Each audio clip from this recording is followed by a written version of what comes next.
wait, he's alive. He's alive. Yeah, wait, look. The king.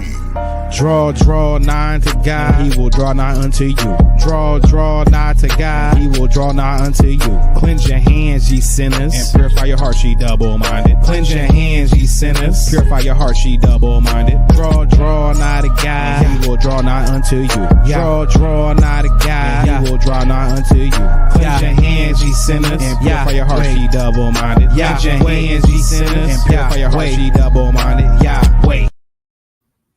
Oh, weird. It's like cutting off some of my typing in the live chat. A couple comments there was missing a few words.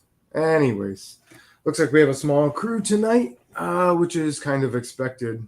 Small crew live, right? Because I gave no notice whatsoever. And we're going later than usual. I didn't see ECF doing a video tonight. Are they skipping this week? Did I not see it? Because I looked for it and I didn't see it.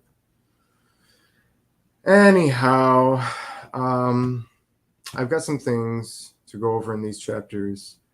My family is in town visiting this weekend. For those of you who listen in often and like to know little details like that, my folks are in town, which is part of the reason why I didn't do the video last night.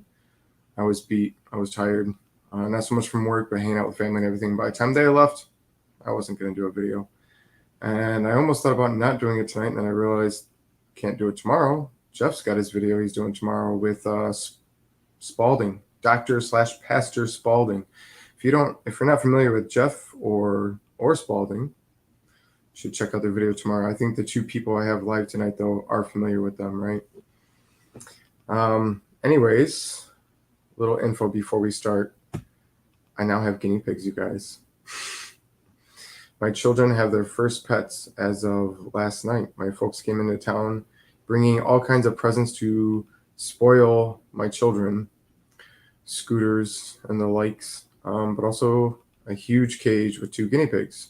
So if you hear little squeaking noises in the background, it's because the gigantic guinea pig cage is maybe like 2.5 feet away from the computer right now.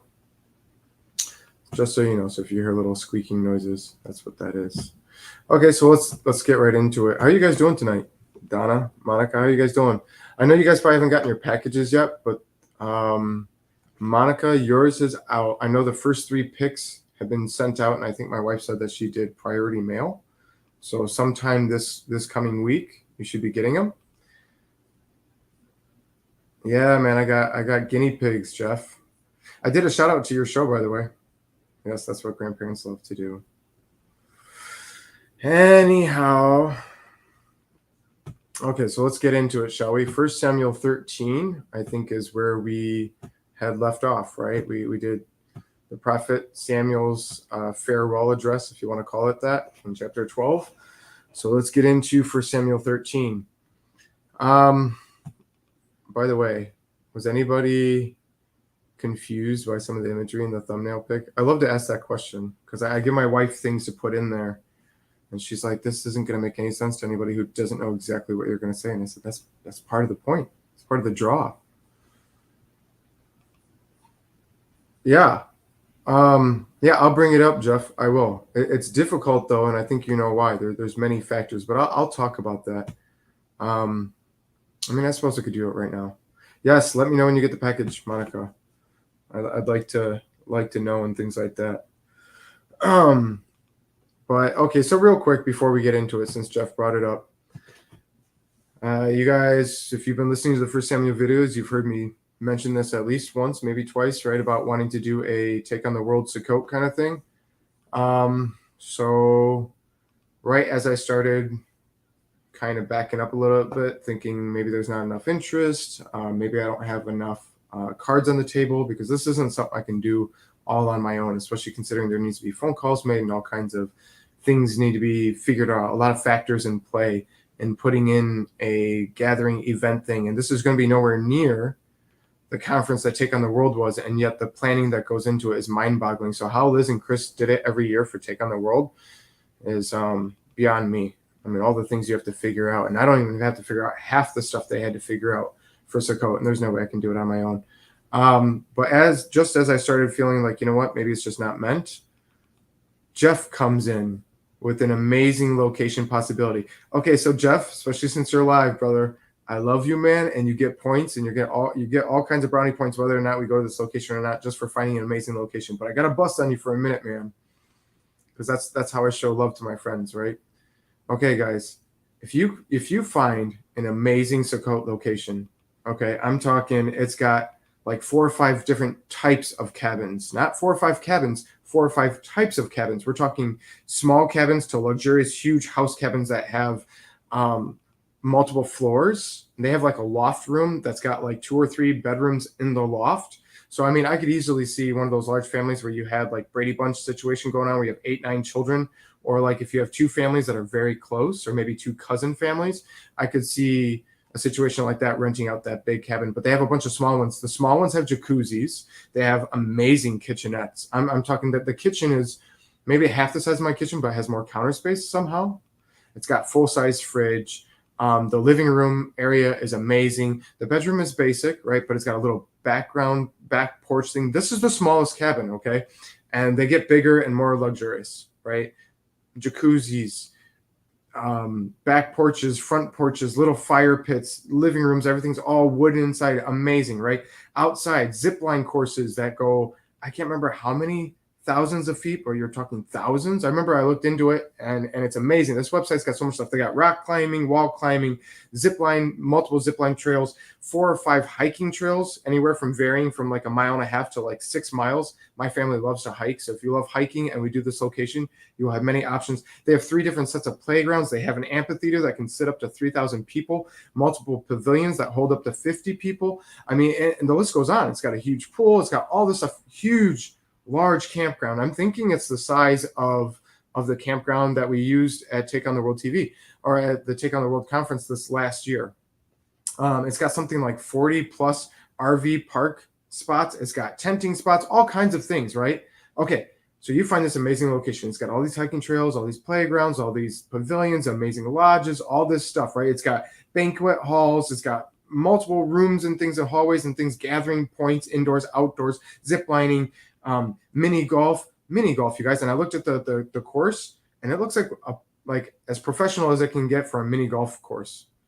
Okay, so like it's really nice. And they've got frisbee golf and all these different things. You find a location with all this stuff, right? And you come to me and say, hey, I found a location in Sukkot. Is the following going to be how you sell it to me? This is what Jeff said to me. He goes, have you gained traction on the Sukkot thing? I think I found a possible location. They have room for tents next to the bathrooms. That's all he said. Room for tents next to the bathroom. That's all he said. And I'm sitting there going, oh, Jeff, man, like, okay, bless your heart. But in your mind, you're seeing like a small little gathering in a backyard type of environment, and they got tents and stuff.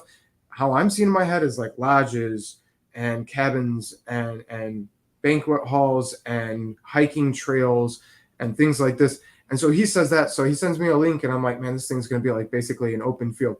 And then it's like a vacation spot.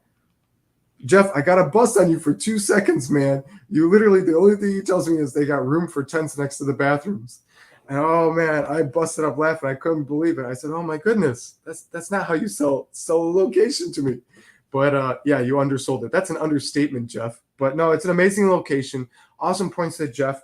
Apparently he knows the director of the park or something like that. He's got a foot in the door with some connections and things like that. So awesome points to Jeff to finding a location. He's got a connection. I gave him like 4 paragraphs of questions I have to ask through Jeff as a middleman, and I've even got some questions I didn't even mention in there.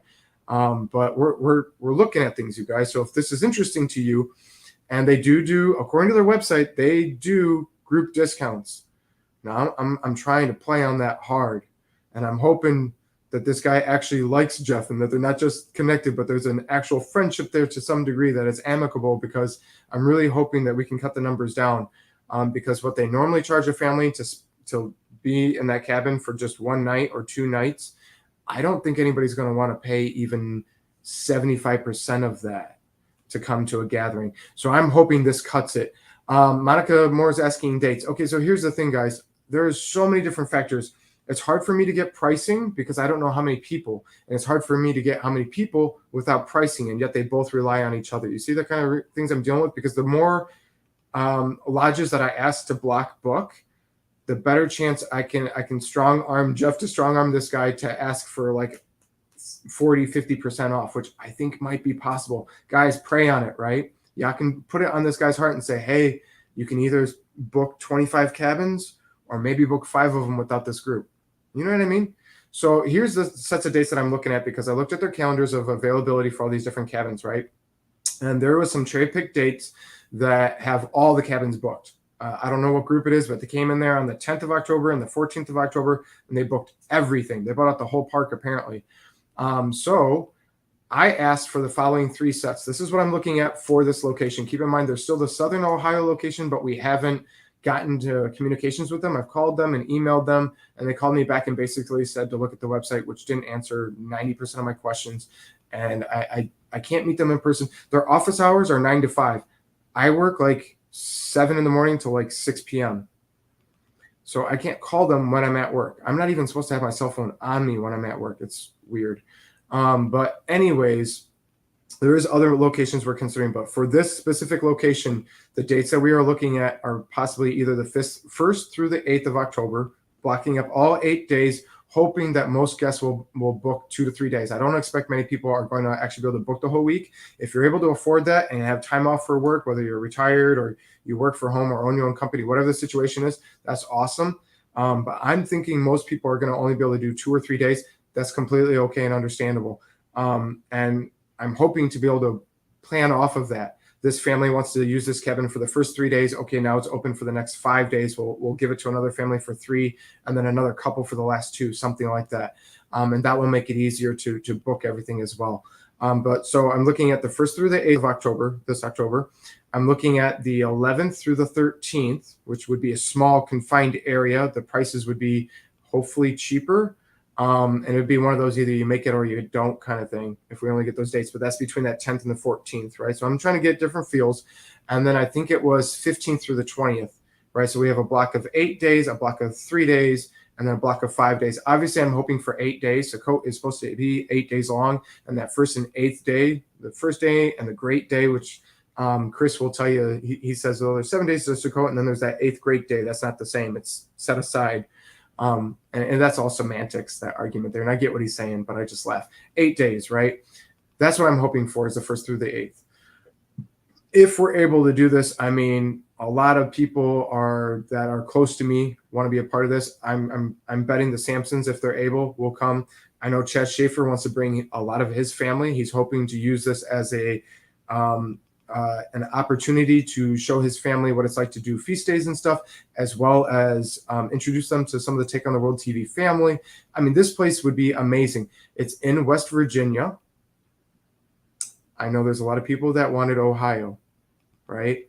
For me, it doesn't make a difference because the location in Southern Ohio is almost the exact same distance as this location in West Virginia. Instead of going 3 hours south, I'd be going literally 3 hours directly east.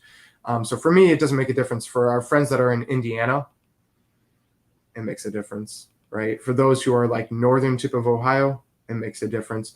But if we book this location, it is so worth it if it's possible. If you're not able to, you're not able. If it's not meant, then so be it. But that's what I'm looking at. Okay, so those are the dates I'm looking at. This is the type of location I'm looking at. If we can do this, it's outstanding. Outstanding. And I'm hoping to get access to zip lines. I'm asking all these things, you guys. I'm going to try to get it so that there's things for the little ones to do. You got the playgrounds and the mini golf, right? I'm expecting the mini golf to be free, quite honestly. I'm also hoping to get the cabins booked in a specific location so that we can have everybody tight knit. That way, if there's anybody in the campground that's not a part of the group, because I don't expect to buy out the whole campground, that they're going to be not intermingled. I think that would be better for fellowship. Anyways, that's the idea. That's the plans. That's what we're looking at right now. It's a little late in the game, and we're less than 6 months out, right? Yeah, Jeff, that's a good point. They have an ice cream place. They have a bar and grill place. They have foods and things you can buy on site. And a lot of the cabins, I don't know if you saw this, Jeff, but a lot of the cabins, if you rent out the cabin, you can actually order food packages where they pre-pack your fridge for you before you get there. So you get there and there's already food, and they have different package deals on that. So like some of them have like really nice Kobe cut beef, and some of them have some champagne and stuff. Apparently this place is like more of a vacation type of location, which would explain all the amazing amenities. Anyhow, That's what I'm looking at. That's what I'm hoping for. Jeff hit it out of the park with this location in terms of how great of an opportunity it would be if we can get it, right? So prayers, and we need to see if there's interest. We need to know how many people. I asked Jeff to ask the people about group discount pricing for 10 cabins, 15 cabins, 20 cabins, 25 cabins. I know that Take on the World TV events, if the word gets out and there's interest, could be more than 25 cabins.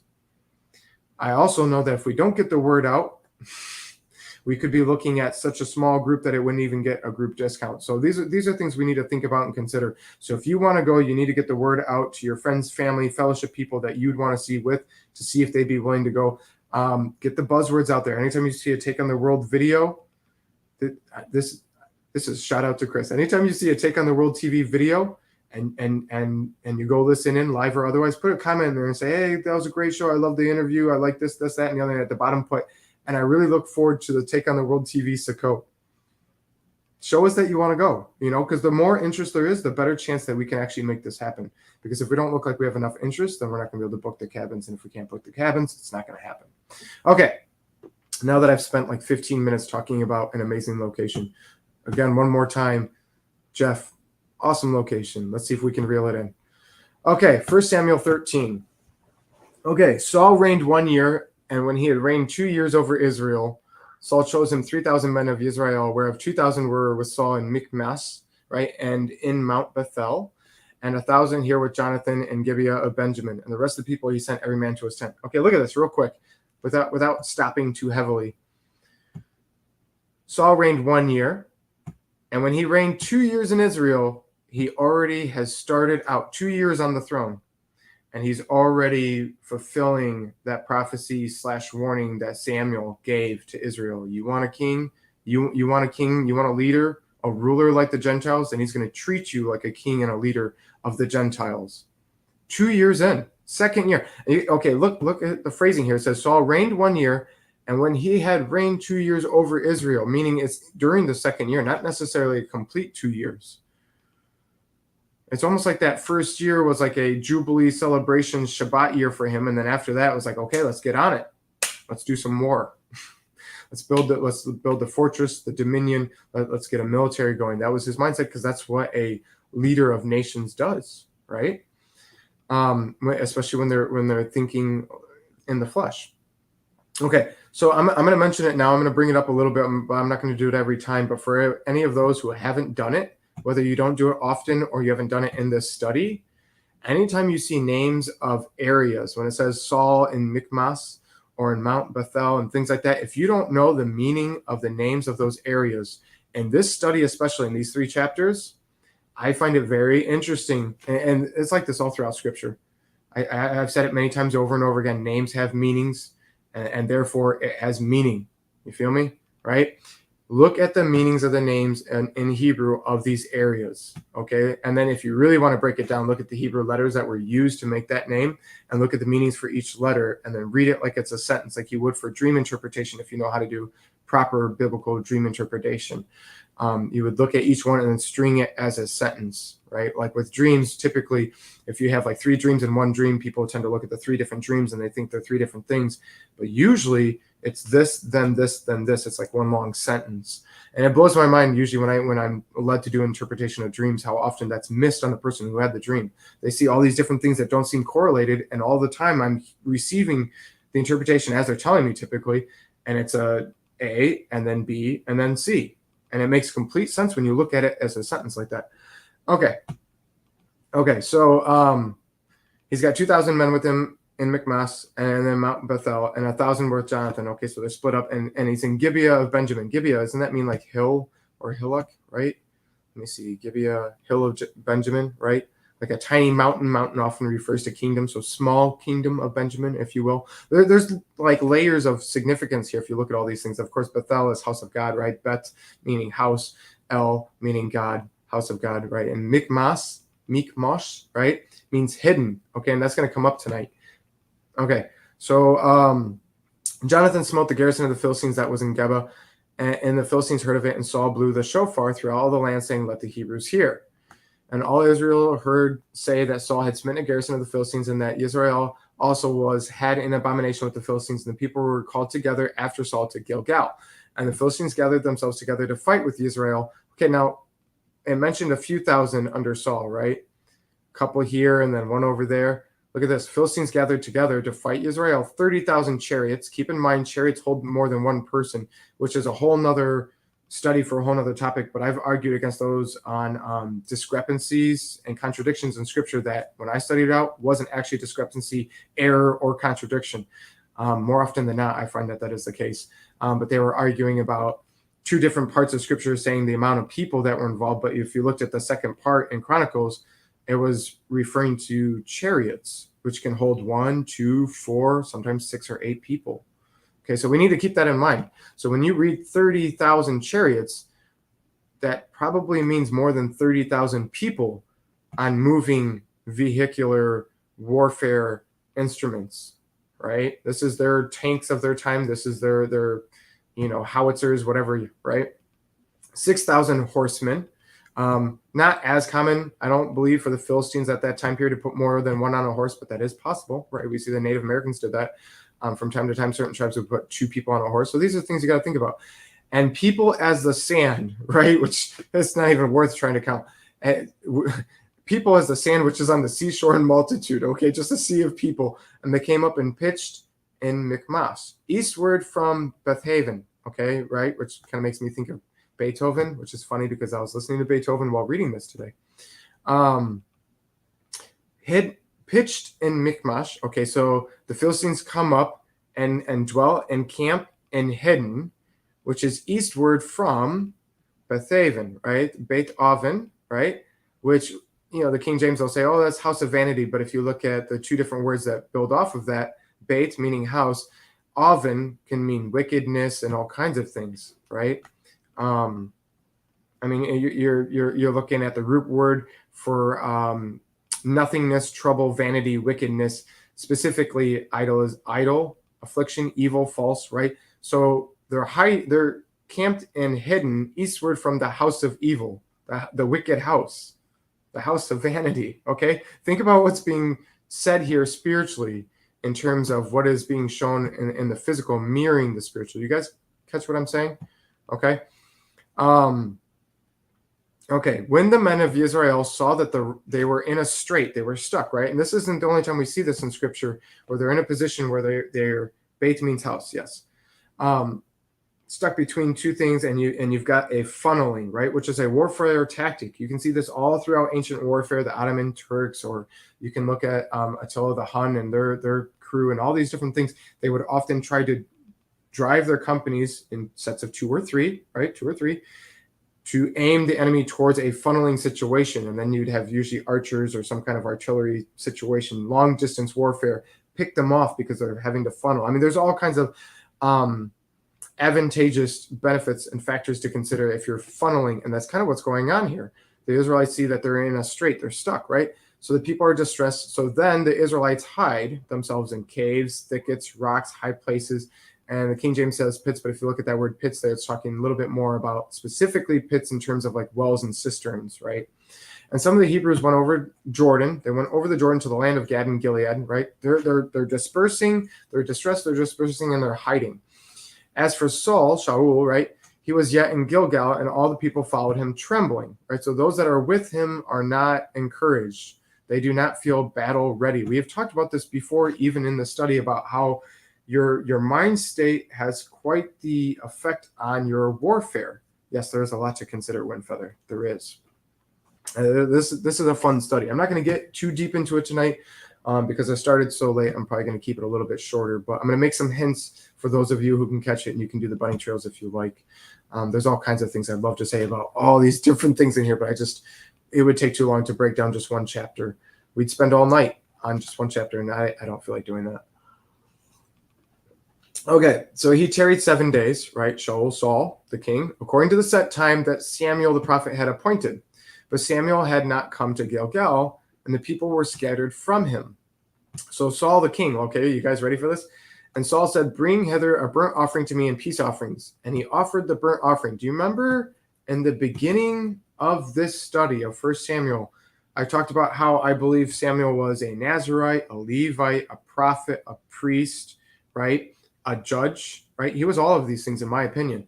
And I showed you scripture. What was it? First or Second Chronicles chapter 6 or something. They actually show you the lineage of Samuel. He's of the family Levi. He's an actual Levite. And this is part of the reason why he was able to be accepted to be raised up by a priest for priestly duties by Eli. Okay. So he was a prophet priest raised by a priest.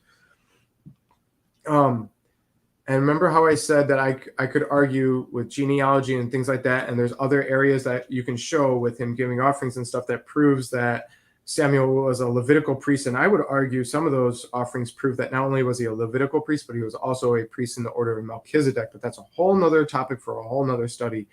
But I've mentioned that before. Do you guys remember when I said that? Do you also remember when I said Saul is not a Levite? He was from the tribe of Benjamin, right? He said, I'm of the least tribe of Benjamin. It was the last, right? And they were the least. And his family was the least of the least tribe, right? And this is why he was telling Samuel, why would you speak to me about the desires of Israel being upon my head through Yah? Why would you say that to somebody who's of the least family, of the least tribe? That makes zero sense. Saul was not a Levite. He is breaking Torah here. When as a king, but most specifically, as a king as well, but most specifically as a non-priest, he is breaking Torah by bringing forth a burnt offering and peace offerings. It literally says, Saul says, bring hither the burnt offering to me and the peace offerings. He wasn't getting it ready and prepared, which also would have been breaking Torah depending on what he would have been doing, because there's certain ordinances and statutes and things like that that only certain people are allowed to do for certain things. And this was not Saul's place, okay? Keep in mind, Numbers chapter 16, when you see members of the body coveting and desiring and performing duties of the body that they are not called and told and performed and commanded to do by Yah, there are consequences. And in Numbers chapter 16, we see with Korah's rebellion, some of them got eaten up by an earthquake. And that is such a cool portion of scripture because it wasn't just a normal earthquake. It said the earth opened up, swallowed them, and then closed back up. And for those of you who paid attention to the Genesis 4 videos that Jeff and I did, we talk about that and we go into it a little bit more, connecting number 16 along with some other stuff like Leviticus 16 and other portions of chapters of scripture to Genesis 4. But there's some interesting things about the consumption of the earth of Korah, not just how it happened, but also how it ended, but also location-wise. There's some things there, and if you don't know what I'm talking about, go check out the Genesis 4 videos. I'm going to leave that for the Gen 4 videos because those are really good videos. But you should go check those out if you're not catching what I'm talking about. There was a location and a specific, if you understand the outline of the camp of Israel, it takes some studying, and I don't break it down too much, but I give you the basic answer in Gen 4. Okay. Which I have in the DNG 144 playlist, or you can find it on Way Remnant, Jeff's channel on YouTube. You're not going to be able to find it on Take on the World TV because it was on his channel, not on Take on the World TV. Okay, so Saul says, bring them to me, but he doesn't just say, bring them to me so we can prepare them, slaughter the bulls and the ox and things like that. He says, bring them to me, and says, and then he offered the burnt offering. Okay, according to scripture, was it 1 John 4? The actual scriptural definition of sin, and most pastors don't know this. Most churches don't know this. If you go and ask the pastor, what is the definition of sin? They'll say, oh, it's to do what is in your heart is wrong, and they might bring out some verses that says, if you doubt, then it is sin against you and things like that, right? But if you have faith and trust, then it's not, and things like that. And they wouldn't be wrong in certain aspects, but the very basic definition of sin, according to scripture, is transgression of the Torah.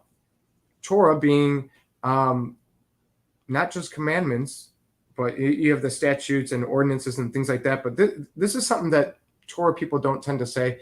And I think it comes off a little bit legalistic to those who are new to the topic and don't want to be legalistic. So they're hyper afraid of even touching the topic and considering it because they don't want to even, there's that fear and that lack of trust that the Father will guide you, that if you're not supposed to go in that direction. So they don't even want to come near it, right? But people tend to equate the word Torah with law. No surprise, because in the English translations, we see typically the word Torah is translated into the word law. And there's all kinds of confusing portions of scripture that Paul wrote that talk about different laws. But if you don't know that, then you just constantly see the word law and some of those verses look bad. Well, surprise, surprise, pastors hone in on those verses. Okay, listen, when I think of the word Torah, I think of the word instruction. I don't think of the word law.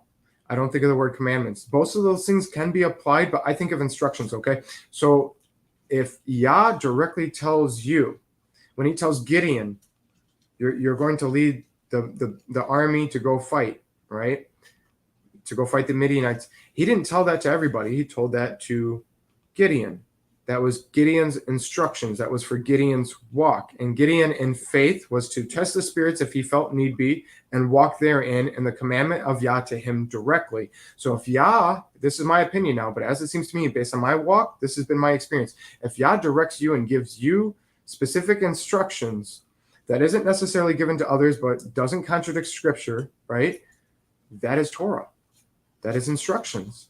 Make sure that it's of Yah. Make sure that you're receiving the clarity and discernment of what that means, and move therein, because that is a commandment of Yah. Yah is commanding you, right? Okay, so these are the things we need to think about. Okay, so Saul is breaking Torah. He's literally sinning right here. Okay, but I mean, he knows better. This is not a ignorant sin. This is not a, what is it, Leviticus 5 or 6, something like that. You have chapters in Leviticus that talk about sinning ignorantly because you didn't realize you were breaking the Torah. There's many statutes and ordinances, and if you're not familiar with them, or maybe you didn't realize what you did or whatever, there was ways to go about things once you found out. Well, how often do you find out maybe you wronged somebody and you didn't realize it? Something you said, end up not being as true as you thought. You thought it was true in the time, but later on you find out it was not. You repent of it when you find out when it was not in the moment when you think it's true, right? This is not that case here. Saul knew he was not a priest. Saul knew he was not a Levite. Saul knew as a king that you are to know the Torah and that you are not to break the Torah and that you do not go against these things. And as a king, it's a king's matter to search a matter out, right? That's his glory. That's his honor, right? Saul knew better. Okay, that's my main point here. Saul knew that he shouldn't have done this. And we see he doesn't argue that he didn't know. And it came to pass that as soon as he made the end of the offering, as soon as he finishes the burnt offering, behold, Samuel comes, right? And Saul goes out to meet him, that he may salute him. Look at this, guys. And Samuel says, what have you done? Right? And Saul said, because I saw that the people were scattered from me, and that you came not within the days appointed, that the Philistines gathered themselves together at Michmas. Therefore said I, the Philistines will come down now, come upon me to Gilgal, and I've not made a supplication unto Yahovah. I forced myself therefore and offered a burnt offering. Okay, now we got to go back a little bit. Okay, so he said, you didn't come in the days appointed. And yet the moment he finishes the offering, Samuel's there. He said at the end of those 7 days, okay, so I'm thinking it's evening going into that 8th day. If you say 7 days, I will see you in 7 days, does that not allow you to mean at that end of 7th day, beginning of that 8th day, boom, you're there. 7 days, right? I just find it funny because one of Saul's arguments is you didn't show up the time you were supposed to show up, and yet he shows up right as the offering's finishing. It's not like it was days later. It wasn't the next morning. It's as it's finishing. All you had to do was wait. How many hours? Okay. What's going on here? Saul's in the flesh. Look what he's saying here, okay? He said, what have you done? I saw that the people were scattered from me. That's the first thing he says. I saw the people were scattered from me. First thing out of his mouth from the abundance of his heart, from Saul, his first answer to Samuel, who he knows is a man of God. We've talked about this many times in this study. Everybody knows Samuel's a man of God. Anybody who knows who Samuel is, even non-Israelites, even the Gentiles know. Many of them know Samuel is a true man of God. You do not mess with that seer. You do not mess with that prophet. What he says actually happens, right? Saul's first justified response, his excuse, justified in his own view, right? Not actually justified. Because I saw the people were scattered from me. This is like the pastor who starts changing and making decisions based on the pews being emptied. Come on now. This is the YouTube ministry channel that starts changing things because the likes and the views have been dwindling.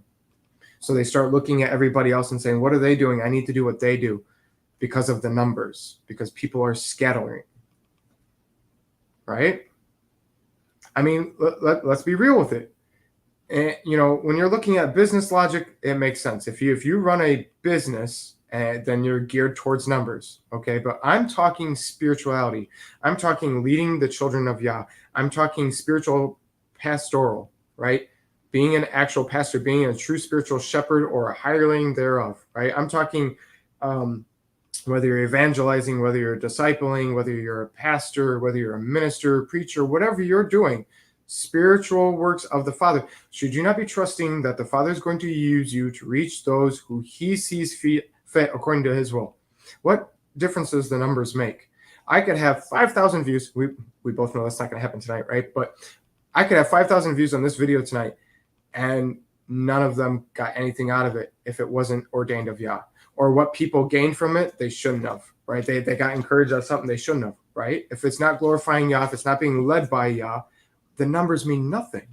Is it not more important that you have 2-3 people and that group, that little tight-knit, whoever you're in charge of, albeit whether it's your family, your Bible study, your small congregation, whatever it is you have spiritual authority over in terms of authority, right? You have a position of, right? You have some responsibility. It's not about the numbers. It should be about being spirit-led and doing as Yah leads, trusting that he's going to use you as he sees fit.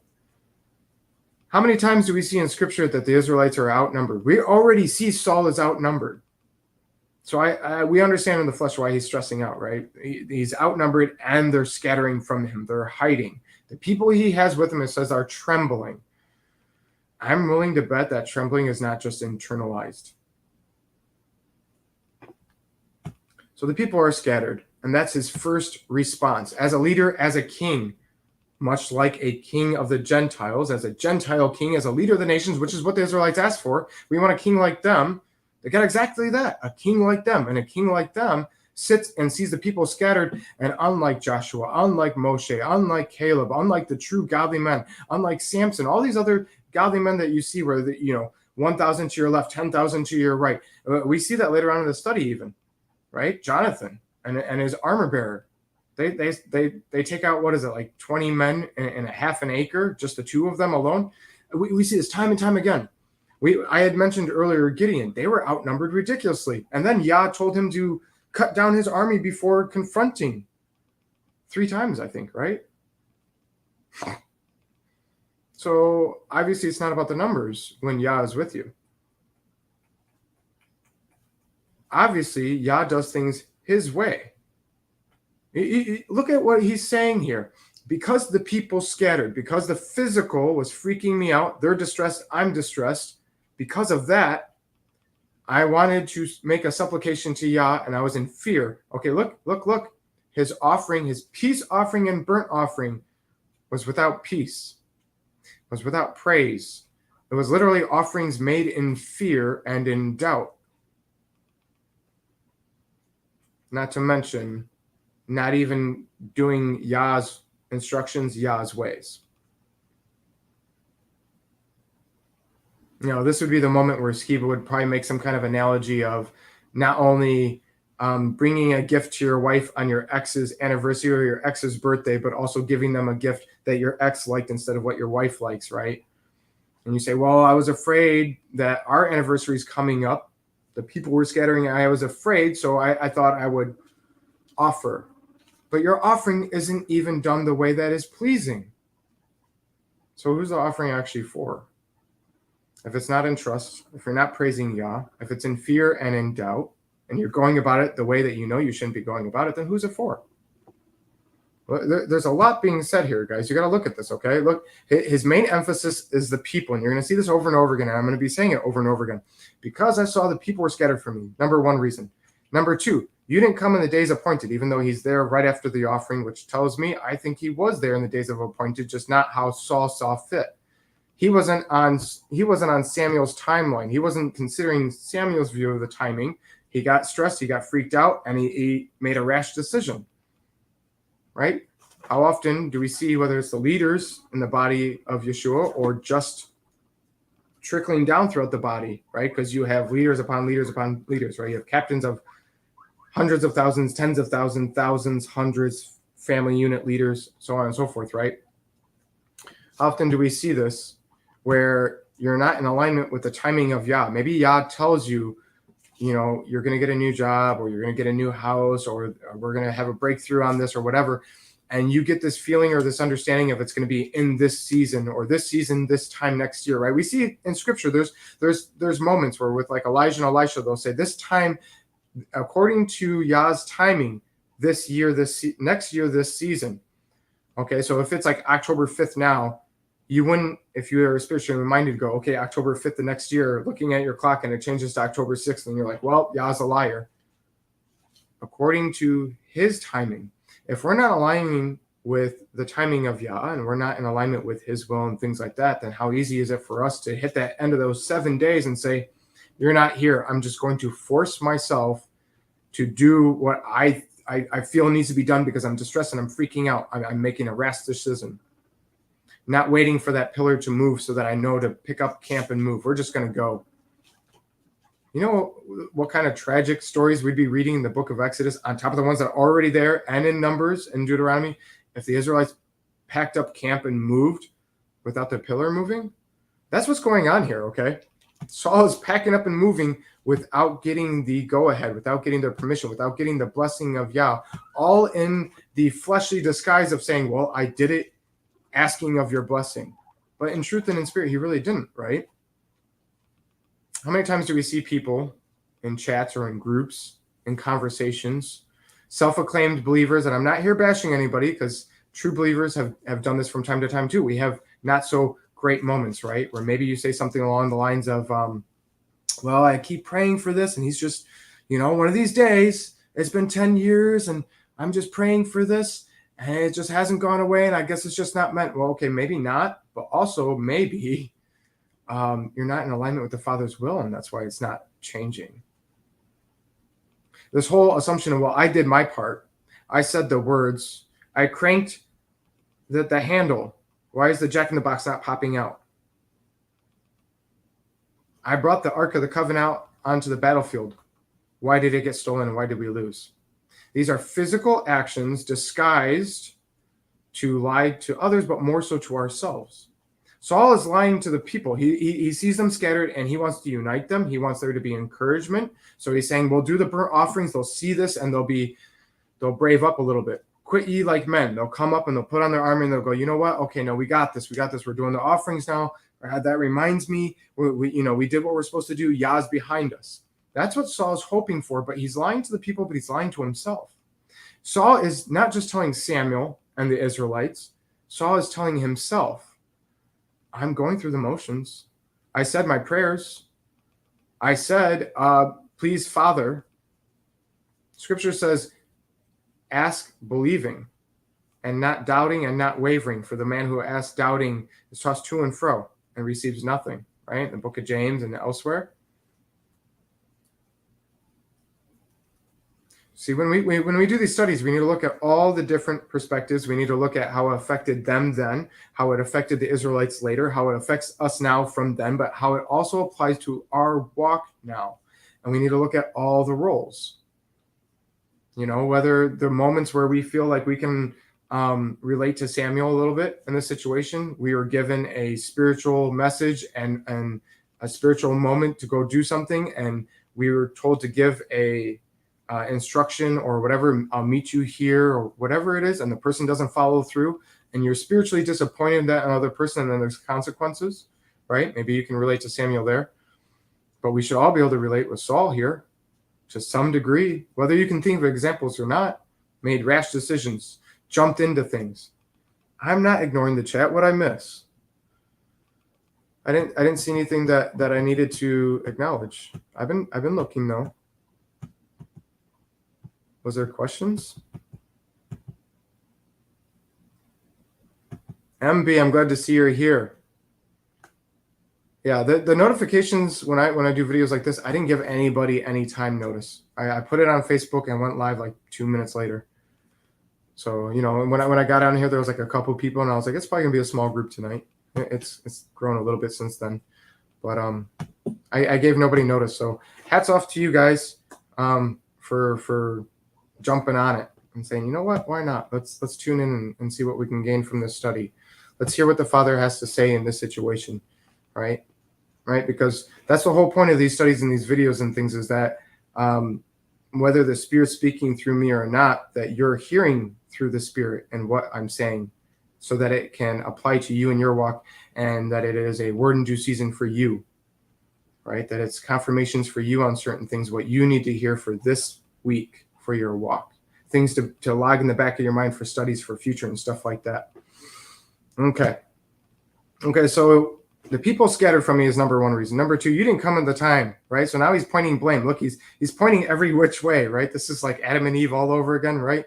Well, the people scattered and I'm scared, and you didn't even come when you said you were going to. The Philistines are gathering, and these are all factors that are on his mind, right? He's not lying. He's not being dishonest. These are his reasons, but in full 100% truth, in full 100% spirit, this is fruit that led to fruit. Do you guys understand what I'm saying? Like, this is branches. This isn't the root of the issue. The root of the issue is that he doesn't have trust. He doesn't have hope. He's not in alignment with the Father. If he had those things, he would have sat there and went, okay, Samuel said 7 days. Like, we're finishing 7 days right now. That was me pretending to look at a watch, right? We're going to sit and wait and pray up. Maybe you start getting real worried if it's coming to the point where you don't think Samuel's coming, then you go into your tent and you start praying.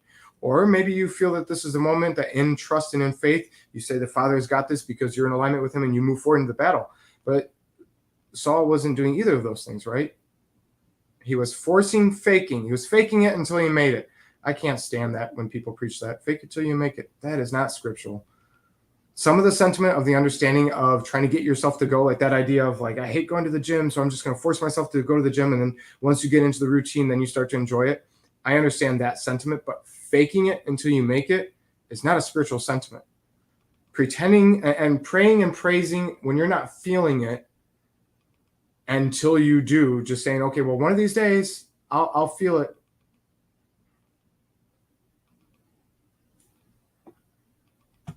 He's faking it until he makes it right here. That's what Saul is doing. Saw the people scattered. Samuel wasn't coming. The Philistines were gathering, right? He's all everywhere Saul looks, he's distressed and freaked out. All these different reasons in the flesh. And this was a pivotal point for Saul. This was a chance for him to receive a huge blessing. If you guys don't know what I'm talking about, it's in there. I'm not making this up, you guys. This was a testing and a trial. And if Saul had passed, Saul would have received a blessing that got passed on to somebody else. All right. So these are his three reasons that he gives initially, right? Therefore said I, the Philistines will come down to Gilgal. They're going to come attack us. I haven't made a supplication, right? Look at his wording there. He doesn't say, I felt that I need to seek the Father before we go into this. No, I haven't made supplication, meaning I haven't checked off the boxes yet. This is something that needed to be done. They're going to rush into battle. What do I do if they rush into battle and you weren't here to do the offering? Then what, Samuel? Again, pointing fingers at Samuel. You guys, this is like Adam points at Eve, but he also pointed at God. In a way, Adam was saying, well, you're the one who made her. She's the faulty one. She's the one that came to me, the one you made. Look at the phrasing. Go back, if you don't know what I'm talking about, go back and look at John 3 and look at the phrasing and the terminology that is used in the communications between the Father and Adam. Adam blames Eve, but he also blames Yah. And that's kind of what's going on here. Saul is blaming everything but himself, okay? I forced myself, therefore, and offered a burnt offering. Okay, now that's the King James says forced. If you do use a different version, I use a different word there. If you look at that, right, afak, to abstain, to force, to contain, to restrain, right? Look, I forced myself is in the English what we're seeing. But what I'm looking at when you look at the Hebrew sentence, and this is from a non-Hebrew scholar, it seems to me like he's saying, I forced the offering, not forced himself. Forced the offering. And with that understanding of I restrained not, I didn't contain, I didn't pull back, but rather gave in because, right? Because the Philistines were gathering. Therefore, I said, and I forced it, right? So even in the English, we see that language, why did you do this? Because of everybody else, I forced it, right? And Samuel says to Saul, You have done foolishly. You did not keep the commandment of Yahovah your Elohim, which he commanded you, right? Which was to wait for Samuel, but also he knows that it's against Torah to be offering these offerings as a king/non-priest. For now would Yahovah have established thy kingdom upon Israel forever. You guys, I told you this was a pivotal testing trial moment. Which verse are we on now? We are on 1 Samuel 13, verse 13. Tonight, the goal is to get through chapters 13 to 15. I was open to the mind of hitting 16, but it's already 11 o'clock my time, so we're not doing that. Next week, though, Yah willing, Vicky Joy will be joining me, and we will be discussing the great battle in the Valley of Elah. Do you guys know what I'm talking about? I'm talking about David against Goliath. And Vicky Joy and I have so much to talk about. So much. We studied this out like a year ago, and we compared notes. We didn't give each other everything because we wanted to surprise each other a little bit, but we were discussing some things. And I got to tell you, any videos I'm going to do that can be anywhere near the same shelf as like the Exodus study, where I try to give it my all, and the Gen 4 study, and I guess the Jonah and the Esther studies were pretty detailed as well. This would be on that level. I have pulled so much information from every David and Goliath study I could find, whether it be books, articles, videos, etc. But I also looked into studies on ballistics and things like that. I have so much information for you. It's going to be mind-blowing. And what Vicky's bringing to the table, and she hasn't even told me everything, but what she has told me is mind-blowing. Stuff that I wouldn't have gone through, stuff I don't think to go through. She's got all kinds of information. And I talked to her Friday. I called her Friday and asked her if she was still on for next week, and she says she is. And she's open to Friday or Saturday, so we're going to base it off of how we're feeling and how things are going and how tired I am after work on Friday and stuff like that. But it's going to be a long video. It's going to be in-depth. It's going to be one of those, get your pens, your pencils, your highlighters out if you guys do those things. It might be one of those videos where I know some of you do this, when it gets deep like this, you might have to pause and go back and rewatch it and stuff like that. It's going to be a lot. It's going to be intense, all kinds of stuff. So anyways, that's what we're doing next week. 1200 FPS. There's actually multiple different things on the speed of the rock there, and it all depends on the density of the rock, which I have information on, and I've got a lot. I've got a lot on it. Okay. I've with the feet per second. I also have proposed theories on distance.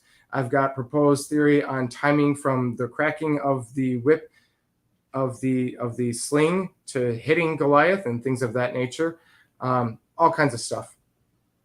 What time? I don't know if I'm going to be able to give a heads up too much, but I do know this, that unlike tonight, it's going to be a little bit more, because anytime I have a guest, especially like Vicky, I try to be a little bit more respectful. It's not just my time that's being messed with, but somebody else's. So her and I will discuss. We're looking at the normal times of 7:30, 8 p.m. or 8:30, somewhere around that, either Friday or Saturday.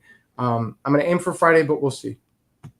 Okay, so Samuel says to Saul, "You've done foolishly. You didn't keep the commandment of Yahovah," right? And you look at that word commandment there, it's mitzvah, right? Mitzvah, the ordinance, the precepts, right? This is not just talking about commands, but it's specifically commands as well as pertaining to Torah, commands, instructions, ordinances, precepts, and laws, right? Which he commanded you, it says, "For now would Yahovah have established your kingdom upon Israel forever." You guys, the Messiah would have came through the line of Saul if he hadn't messed up here. But to be fair, I've seen that in many live chats, you guys, about the misgendering, guessing the gender wrong based on the naming of the person that they're using. Yeah, Nephilim skull ain't no match for a Yah rock. There is a lot going on here, okay? There's a lot going on there, and there's some things that I think you guys aren't aware of that we're going to be going into next week, pertaining to just the comments you guys are mentioning on top of all the other stuff. Okay. You've done foolishly. You broke the Torah, but you broke specifically ordinances and precepts that were given to you specifically by Yah. But now your kingdom shall not continue. Look, it's an end. It's ending, and it's not just ending down the road. But look what he's saying here. Now your kingdom shall not continue. So there's some language there of not down the line, but rather sooner rather than later. It's not being passed on from you forward. Yahovah has sought him a man after his own heart, right? And Yah has commanded him to be captain over his people. And that word captain there is the same as what we see in the beginning with the official announcing that we talked about, right? The oath swearing in, if you will, of Saul, to be captain over his people, because you have not kept that which Yahovah commands you. Samuel arose and got him up from Gilgal unto Gibeah of Benjamin, unto the hill, right? The lower hill kingdom of Benjamin. Again, there's some things being spoken there in language. Keep in mind, we're talking about an ending of a smaller kingdom that was done through Saul, who's of the tribe of Benjamin, right? Look at what the locations are saying. I'm just going to leave it at that. And Saul numbered the people that were with him, okay? The men that were with him that were trembling, 600. And Saul and Jonathan, his son, and the people that were present with him abode in Gibeah of Benjamin. But the Philistines are still camped hidden, Michmash, right? Michmash. And the spoilers came out of the camp of the Philistines in 3 companies. You guys remember when I said before, in military tactics, especially in ancient warfare, but even today in modern warfare, it is common to break up a command unit into 3 different sections, because you can maneuver a lot of different ways without crossfire. Hold on, I'm a little parched there. All right, so the Philistines break up the spoilers came out of the camp. So it's not even in the entire camp. It's their spoilers in 3 companies, right? And 1 company turned into the way that leads to Ophrah into the land of Shual. Okay, let's look at some of the names here, because this is where it gets interesting in some of these. Not this one specifically. This is the female fawn, Ophrah. Although if you look at that based on some other studies, especially with names of certain Hittites and things like that, that does have some interesting things to be said there. But anyways, in the land of Shual, right? And you look at the word Shual, which is a name, but where it comes from, it's for jackal, fox.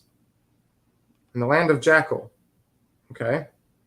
So they're leading to female fawn in the land of the fox, in the land of the jackal, right? Which is often something, when you Herod the fox, you don't call somebody a fox or a jackal typically. You might say foxy in a positive way, right?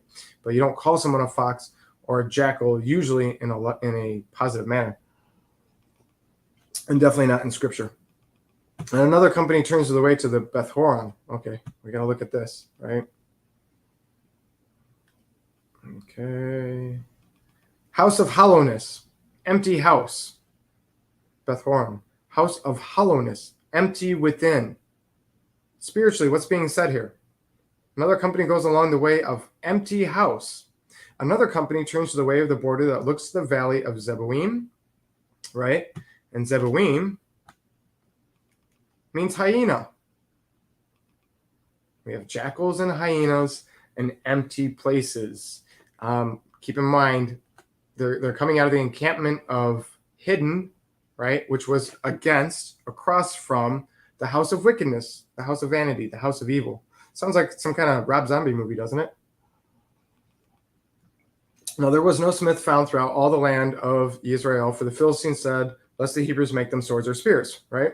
But all the Israelites went down to the Philistines to sharpen every man his share, right? He's going to use his tools. This is the opposing version of that verse this isn't tea, this is coffee, Patricia. I know that you're becoming more and more anti-coffee, but I am not. I'm very much a coffee lover. I'm not sure what kind of coffee it is. My mom is a big coffee person, always has been, so she bought us a bunch of coffee, and my wife and I are big coffee people, so we have bags upon bags of coffee in my freezer. This is the only reason why I haven't bought Pastor Mike Spalding's coffee yet, which I plan to do because I really want to try it. I asked him, he came out saying, we have coffee. And I said, yeah, but do you have a dark roast? Because I like the dark, heavy roast. I don't like the medium blends and things like that, the light roast. I want black coffee with a smidgen of honey from time to time. Yeah, Patricia, I've heard it all. I don't feel convicted on it. Until I feel that on it, I'm not going to stop drinking my coffee. Okay, so every man to sharpen his share, right? His gardening hoe, his gardening tools, right? His coulter, his plowshare, right? His axe that would often be used for cutting of wood, not people. This is not a battle axe, but it's about to become one, right? And his mattock or his pickaxe, right? So these are all tools and instruments that can be used for weaponry, but it is not made for weaponry. These are not combat tested instruments of warfare. These are tools that you pick up. Now keep in mind, right? What was it? Solomon always brings up, what's that guy's name? I always forget it. He has like one verse about him in the whole Bible, and I think it's in the book of Judges. I keep having it on the tip of my tongue and then it leaves. It's fleeting. And it starts with an SH. But anyways, he slays so many men with a goad, right? And if you guys don't know what that is, with a goad, it's like a long pike, and either has straight or curved. And there's an interesting study on that instrument of how that led to other warfare tactics later and would be used to pull people off of horses. It'd be an anti-cavalry.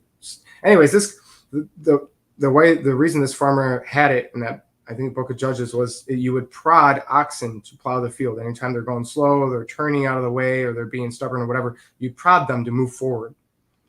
You say it's poison to your body. I don't necessarily believe that, Patricia. I don't. This is not the first time that we've had people tell me to stop drinking coffee on here, but people also tell me to stop drinking it orally and to put it through other orifices, and I'm not going to do that either. I'm not going to judge others who do it, but I'm a coffee drinker. It is what it is. I was told out of the blue to stop drinking coffee weeks before Pesach. Not sure why, but just wanting to obey. If you're told to do it, MB, then by all means, that is a commandment from Yah. If it is indeed him, then you should most definitely do it.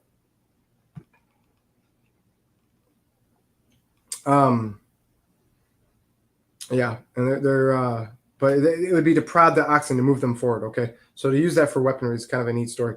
So you see in verse 21, they even mentioned that they had to file the mattocks, right? The pickaxes, the coulters, the plowshares, the forks, right? These are all farming equipment for the axes to sharpen the goads and the goads. And it came to pass in the time of battle, right? And that's where you get that English, to goad somebody, to poke them, right? To prod them, goad. Found in the hand of any. Okay, so it came to pass in that day of battle that there was neither sword nor spear found in the hand of any of the people that were with Shaul, with Saul and Jonathan, Jonathan, right?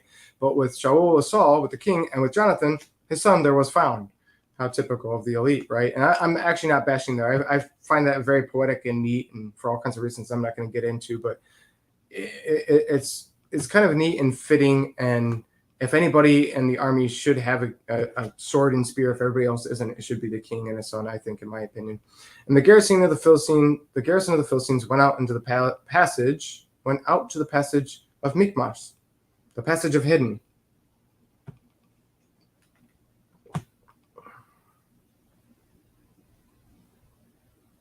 Well, pesticides depends on who grows it. We actually have a coffee shop in South Carolina that we get our coffee from that does their coffee indoors, and they don't use pesticides. So now what, Patricia? Well, if you feel convicted, it is what it is. I just know that I don't feel convicted on it. Bean juice.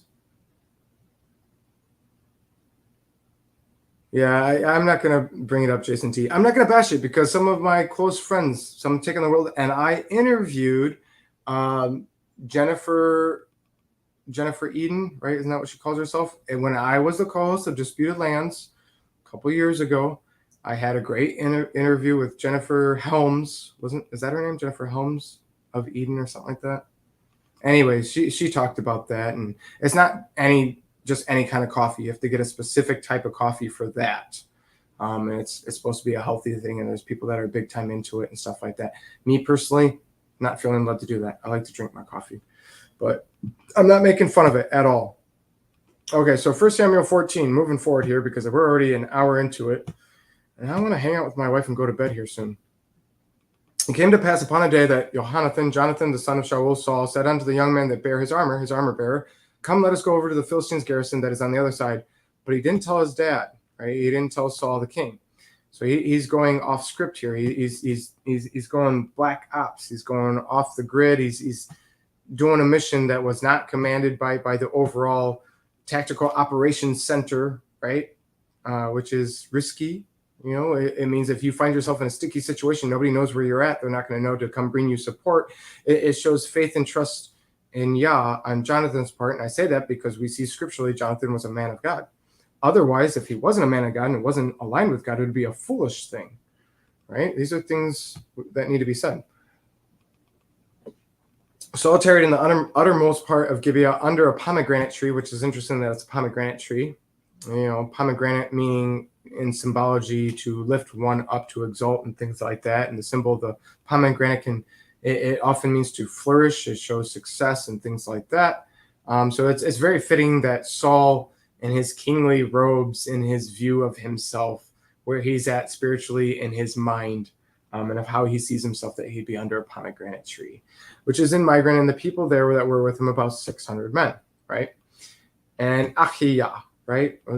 Akiyahu, I think was Akiyahu, right? Which his name means, what was it? It was something interesting. I remember this was one of the one, right? It means brother or kin, right? Affinity to, connected to, brother of Yah, right? So basically means worshiper of Yah is what his name means. Achiyah. Achiyah. Sounds like something that my mom's dad, the past reverend, used to say. Achiyah. And the son of Achitub, right? Which means kin of goodness, kin of plentiness, right? Ichabod's brother. Okay, so we're getting a line here. You guys remember Ichabod in the beginning of the study? I think it was the first video, Hineni, right? Ichabod was the son of Phinehas, right? Which was birthed by Phinehas's wife, who dies upon giving birth while hearing about her husband, her father-in-law Eli, and both dying, as well as her brother-in-law, who would have redeemed her, dying, right?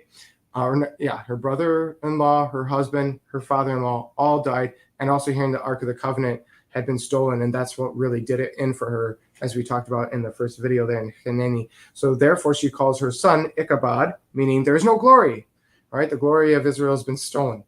So Achiyah, who is the son of Achitub, who is Ichabod's brother, who is the son of Phinehas, who was the son of Eli, who was the priest that raised Samuel, Jehovah's priest in Shiloh, wearing an ephod, right? And the people knew not that Jonathan was gone.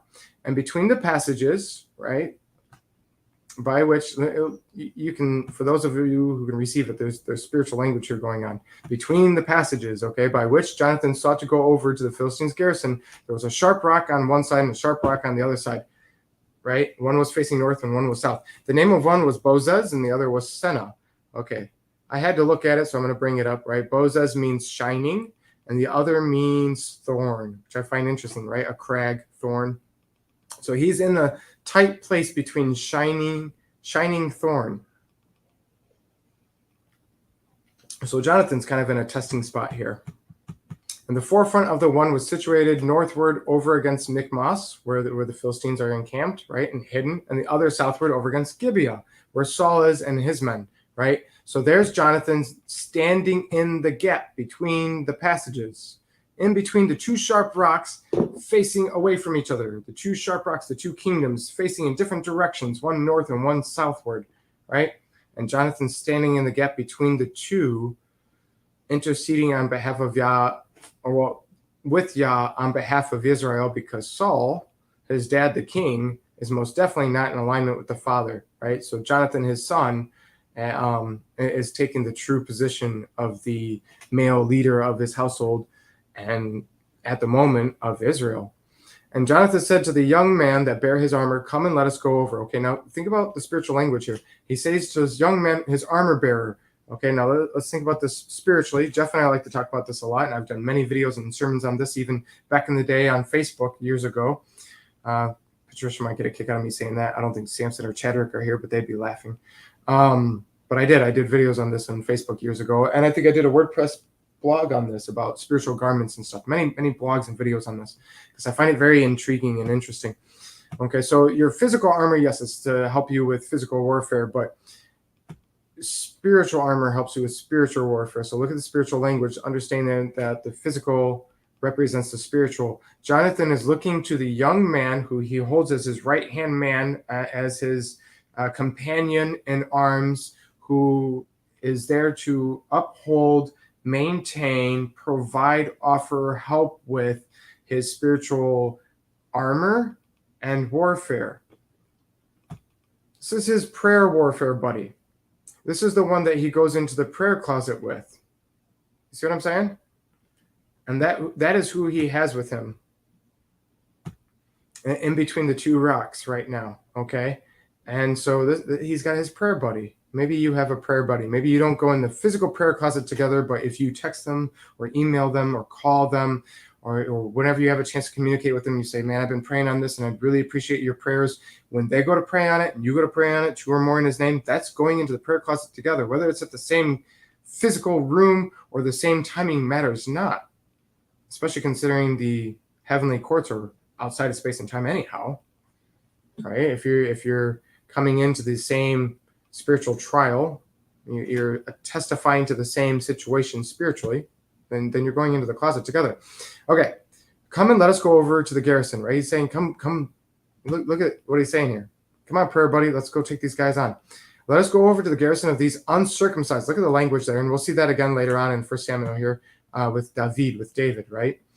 And referring to the Gentiles as uncircumcised. And he's not just saying that just because they're uncircumcised, but there's a lot being spoken there. Let us go over against those who are not in covenant with the Father. Let us go against those who are unclean, not following the ways of Yah, are spiritually wicked individuals, right? There's no distance in the spirit. Well said, Jeff.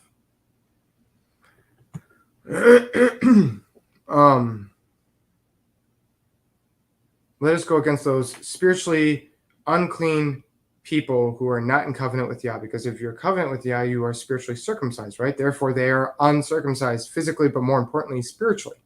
It may be that Yahovah will work for us. Look at the language there. It reminds me of Daniel, right? And like the 3 friends of Daniel, and you see Joseph too, but really reminds me of Daniel and his friends in the first 3 chapters of Daniel, and then even later on, you'll see them saying, it may be that Yah will be with us, but even if not, I'm not going to bow to your idol. Throw me in the furnace anyways. It may be that Yah will give me the interpretation of the dream. Things of this nature. It may be, knowing that it's a possibility, but not claiming to absolutely know the will of the Father without asking him first. That is something that rubs me wrong in the spirit, that bothers me. I see it even by brethren in ministry that I truly believe are born again. Some of my favorite ministers and guys that I love, that I consider brothers and stuff, every once in a while they'll say things like, well, this is the Father's will. And it seems to me in those moments sometimes that they're assuming, and I'm like, did you go to him on that? Or are you standing on the promises of Yah because you found one instance in the scripture where it applied then, and you're, in my eyes, as it seems to me, assuming that it applies to you in this situation before seeking him. And the reason I'm saying this is not to attack that, hence why I'm not bringing up names or anything like that, because that's pointless. These are small instances, but rather I'm attacking the sentiment.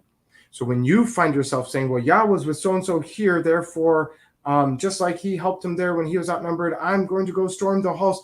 Look, there are times where Israel says, should we go in battle? And Yah said, no, you guys. We need, if you want to actually know the will of the Father, then maybe don't assume it under the guise of saying, I'm trusting on the promises of Yah. And I'm not saying that you're deceiving everybody else when you say you stand on the promises of Yah. I'm saying you're possibly deceiving yourself sometimes when you believe you're standing on the promises of Yah when you do that. When they were going to go up against the giants on that mountain, and Yah said go, and they said no, and they doubted, right? And then they're like, okay, well, was it the Amorites after they came out of Egypt?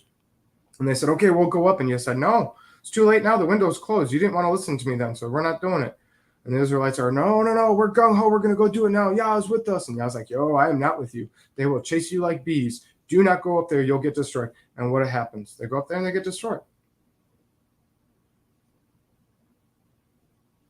I'm just saying I don't find it to be wise to assume the will of the Father.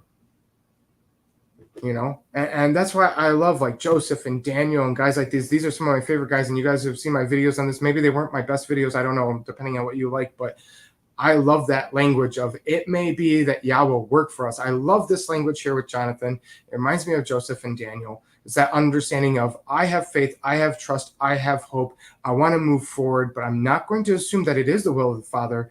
I'm going to move forward while seeking him and then make the decision on what he tells me to do. That is honor and glory and trusting and faith and hopeful and not discouraged and not doubting, but being wise and discerning.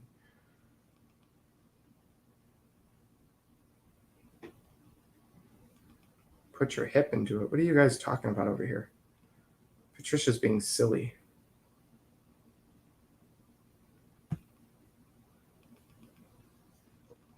Okay, so it may be that Yahovah will work for us, for there is no restraint to Yahovah to save by many or by few. Look at what Jonathan's saying. It doesn't matter that there's two of us. He's showing trust and faith and hope here. He knows that Yah can do it with the smallest. It doesn't matter if you're not strong enough. It doesn't matter if you have plowshares and plow hooks instead of swords and spears. None of that matters. What matters is whether or not Yah is with you.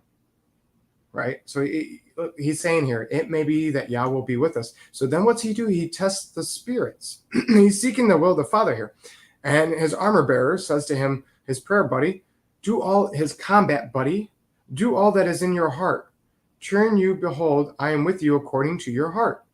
Right? And I love that language too, because you see that this is wise as a secondary tier. This is when you're in servanthood, or like when you're a disciple or an apprentice. Like you see this language here of the armor bearer, the prayer buddy, the combat buddy of Jonathan reminds me of the apprentices of the prophets like Elijah and Elisha and so forth. You'll see them saying, do what's in your heart that is right, and we will follow you. You see that also with David and others when the Israelites even said to Samuel, do what is right to you. You see Eli say that about let him do what is right. It is a submissive servitude, recognizing your position. The armor bearer is recognizing it is his position to follow Jonathan wherever Jonathan decides. He's happy and loves Jonathan, and he's happy that Jonathan's being wise about it. But either way, as it seems to me, either way, the armor bearer is going with him, whether it's a wise decision or not. I think this armor bearer, if Jonathan had been said like, well, I don't know if God's with us or not, but let's go anyways, the armor bearer would have been like, yo, you don't want to pray first? Oh, I hate that we're moving forward, as he follows him.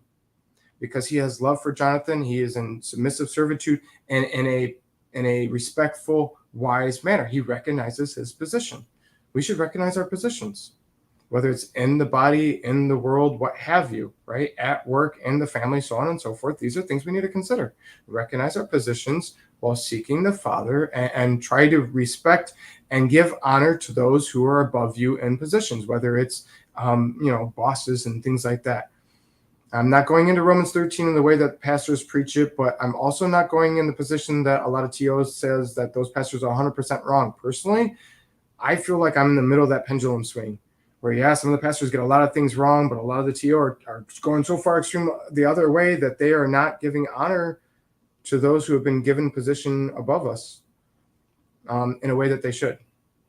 That doesn't mean blind followly commands and orders of wicked people. For those of you who know me, you know that I'm not big fans of weird things that are against the Father, or things that I feel have evil, wicked agendas through leaderships that I feel convicted not to do. For those of you who know me, you know I'm not a fan of that. I'm not saying Romans 13, go do this and this. I'm not saying that, right? But I'm also saying, look at what Scripture says about giving honor, recognizing your position, careful with your words.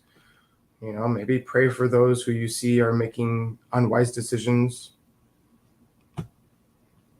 Because when you take down leadership, if you're not in alignment with the Father, there could be consequences that you fall with the leadership. Just saying. Okay, so his armor bearer says, do all that's in your heart and turn with you. And I'm with you. Right? Then says Jonathan, behold, we will pass over to these men and we will discover ourselves. We're going to let them see us. Okay. This is going to be our test. This is how we're going to test the spirits. This is how we're going to discern the will of the Father. We're going to let them see us. And if they say to us, stay there, we'll come to you, then we will stand still in our place and we're not going to go, and we will not go up to them. We're not going to go fight. We're going to stay hidden. Okay. And I think this is very poetic. It kind of reminds me of later on, you see Jonathan with David with the shooting of the arrows. There's some things I want to say about that either. But if the enemy says, stay there, we'll come to you. You stay where you're at, in between the passages between a rock and a hard place, where there's two kingdoms of sharp rocks pointing in different directions in that hard passage. You stay there, we'll come to you, the numerous amounts of us, and you don't know how we're coming. Yeah, that doesn't sound great. But if they say, come to us, then we'll go up. Because they're saying, yeah. It almost seems like the language there of come to us, there's a lack of fear there. And it makes sense, right? Because they've been hiding from the Philistines. All throughout, we see a lot of times with the Philistines, we see that they have disdain for the Israelites and for the God of the Israelites, because there's times where God allowed them to have success against the Israelites because as a punishment, as consequences for the Israelites. So the Philistines are going, yeah, they have their Yah, but he's not always there with them, right? Which is what they learned earlier on in the study. If they say, come to us, then we will go up, and that will be our sign. That will be our confirmation. That's going to be the testing of the Spirit. Yah is going to dictate the situation. I've tested like this before. I prayerfully internally ask the Father, if so-and-so says this, then that means I'm going to take that as a confirmation for this. But if they don't say this, or if they say this, and sometimes I'll ask for very specific things, and they will happen very specifically. And people will say word for word what I asked, when that is not normally a phrase or wording, and it was like the first thing they say when they saw me. And it's like, oh, snap, okay, now I have to actually do this, or now I have to not do this. But then the will of the Father, because you tested the spirits and you sought his will, right? They say, come to us, then we'll go for that. That will be our confirmation that Yahovah has delivered them into our hand, and this shall be a sign to us. Jonathan's ready, man. He's on the edge, and he is ready. He just wants the confirmation, the will of the Father, because he knows that if he gets this confirmation, he's taking this in trust and hope and faith that means Yah's with us. And he knows that if Yah's with us, it doesn't matter if there's many or few. It doesn't matter. And both of them discovered themselves onto the garrison. They allowed themselves to be seen, right, by the watchmen and the Philistines, right? Their outposts were able to see them. The Philistines said, behold, the Hebrews come forth. They have their tower watchers, their wall watchers, their watchers on the wall shouts back and say, hey, we see the Israelites. They come forth out of the holes where they've been hiding themselves. Look at the language there. They've been coming out of hiding. It sounds like something a bully would say, right? It shows their views of the Israelites. Yeah, okay, they finally came out of their hiding. It allows them to have that disdain. It allows them to stay confident, right? And the men of the garrison answered Jonathan and Jonathan in his armor bearer and said, come up to us and we'll show you a thing. Right? You can see the language there. Look what they're saying there. Yeah, come up here. We'll show you something. Right? Let's start a fight. We'll actually teach you how to fight kind of language. And Jonathan says to his armor bearer, let's go.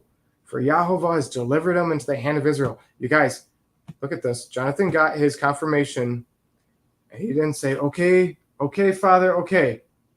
Confirmation number 1. But I'm going to need a second and a third. Where he was at in that position, in that timing, he felt that was enough of what he needed. This is it. This is what I asked for. I got it. Let's go. Let's go, baby. It's go time. He's ready. He's ready for it. And they go.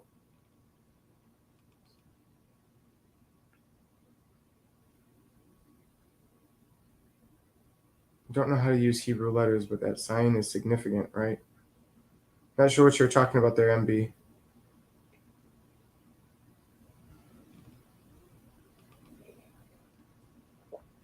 He goes all ninja. Okay, so Jonathan climbs up, right? They were down in a low position. They probably made themselves in a position where they were still somewhat hidden, but able to see from up, right? If they had to climb up. And Jonathan climbs up with his hands and his feet, and his armor bearers following behind him, support system, and they fell before Jonathan and his armor bearers slew after them. They slew him, right? First slaughter.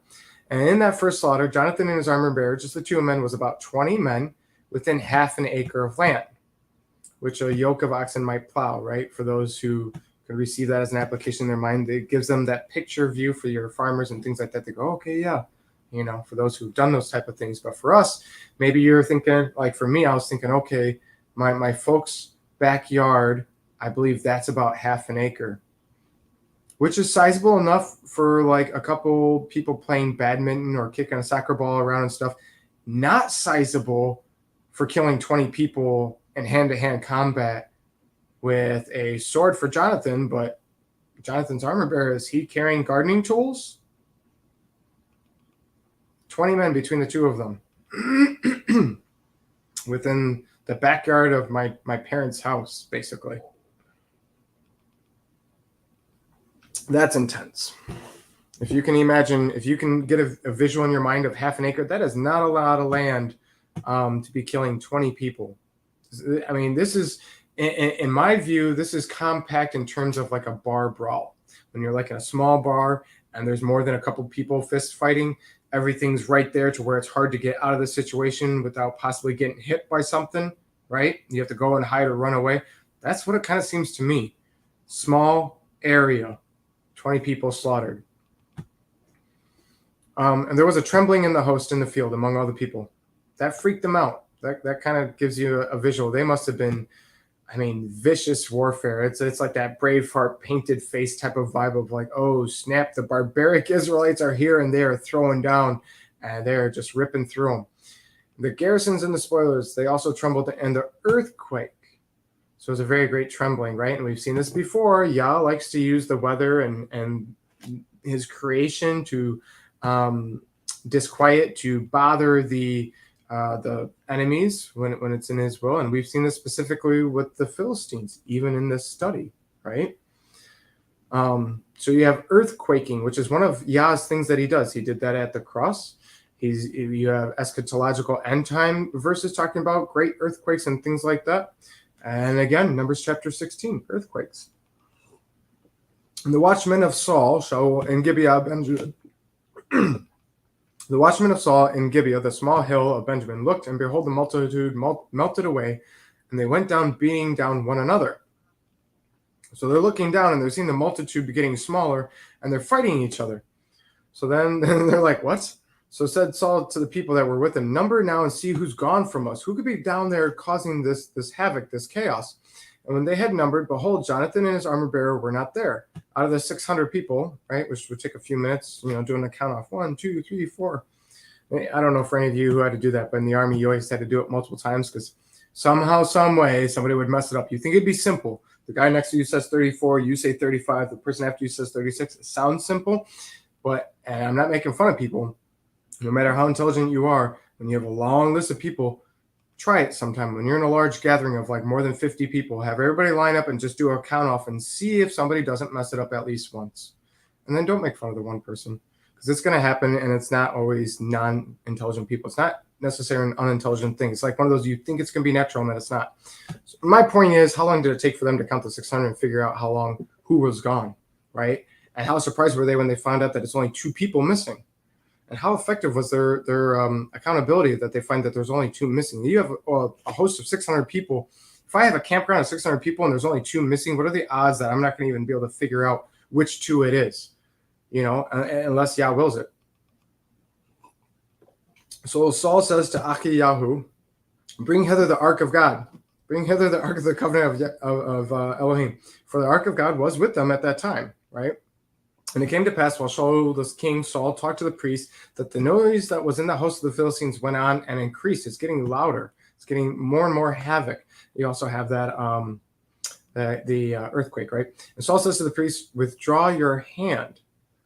Okay. There's some things being spoken there. And Saul and all the people that were with him assembled themselves, and they came to the battle, and behold, every man's sword was against his fellow. This is not the only time we see this in Scripture where the enemy is fighting themselves. Again, shout out to Gideon. Why is Gideon and the rebellion of Korah coming up tonight? Very interesting. The more and more I think about it, the more you could probably connect them to this study for anybody who wants to go deeper into that. Especially with the rebellion of Korah, their views of themselves, the nature of the rebellion comparing to Saul and things of that nature, the earthquaking, the God's immediate and swift consequences, right? The desire of Korah and his family and his company that to have a position that they were not worthy of. You compare that to Saul, right? And then, of course, with Gideon, that trust and faith and hope, and Jonathan, the moving up against. Keep in mind, again, they said, 30,000 chariots, something like 6,000 horsemen. And guys, did you forget that already? People that are, for numbering, we were given 30,000 chariots, 6,000 horsemen, and then it said something like the sands of the seashore, right? And you got 600 men coming up, probably towards the end of a hill, looking down towards a valley that leads up to another hill to where Jonathan and his armor bearer and the Philistines are killing themselves, right? And they're seeing this sea of people slaughtering themselves and in disarray and dispersing. And so Saul, all the people that were with him assembled themselves. They came to the battle. Behold, every man's sword was against his fellow, and there was a great discomfiture, right? Moreover, the Hebrews that were with the Philistines, You guys catch that? There was Hebrews that were traitors that had swapped over to the Philistines' side before this situation. They had gone to live with the Philistines and be on that battle. And you see this all throughout many different cultures, all throughout history. You know, I used to study Scottish history before I was born again, and you'd see the Scots that would side with the English to take away the rights of the Scots, and you're like, oh, you traitorous garbage people, why would you do that? And you get so frustrated with them. Look at this. These are Israelites siding with the Philistines. But in this situation, the Hebrews that were with the Philistines before that time, which went up with them into the camp, see, it was beforehand. They came into the camp with the Philistines and from the country round about, even they turned to be with the Israelites. They got that internal conviction, and all of a sudden you see, we see this in the scriptures, that emotion and state of mind has a huge effect on combat, whether we're talking physical or spiritual or both, right?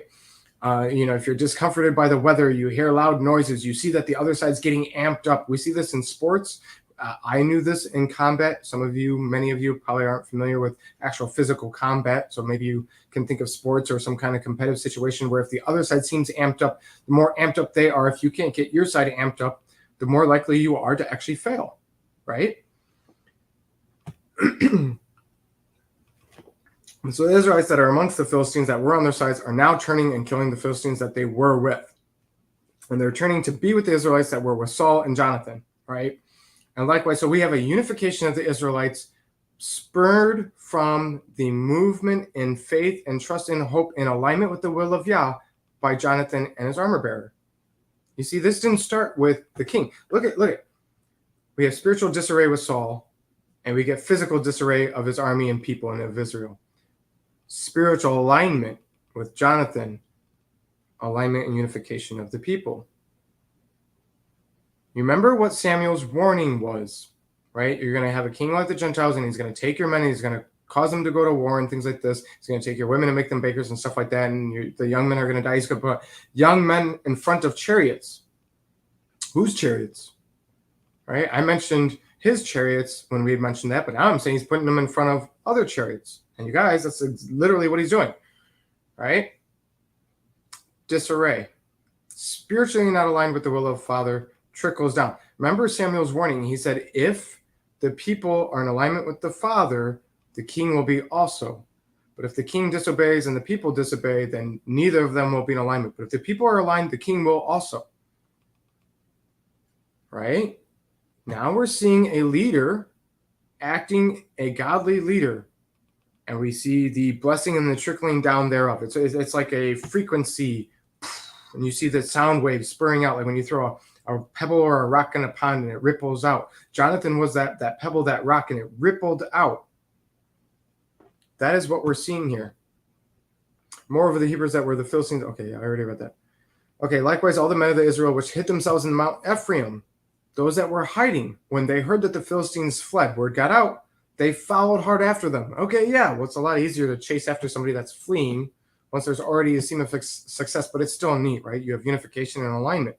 Yeah, let's go get them now that they're running from us, right? Like when a dog chases something, but they're not afraid to actually confront it, right? Mm-hmm. You ever see that for you dog owners where the dog cowers, and then as soon as the person, yeah, that's right, you run away, you know, somebody who speaks loud but they turn around, then you get quiet kind of thing. So Yahovah saved Israel that day, and the battle passed over to Beth-aven, not Beethoven, right? Although it reminds me of that. Beth-haven, Bet-avan, right? House of wickedness, house of evil, house of vanity. The battle passed over up to the house of evil, house of wickedness. Look what's being spoken there, you guys. Okay. And the men of Israel were distressed that day, for Saul had adjourned the people, saying, okay, and this would have been earlier on, I believe. He had told the people, cursed be the man that eats any food until evening, that I may be avenged of mine enemies, so none of the people taste any food. Look at Saul and his rash decisions, right?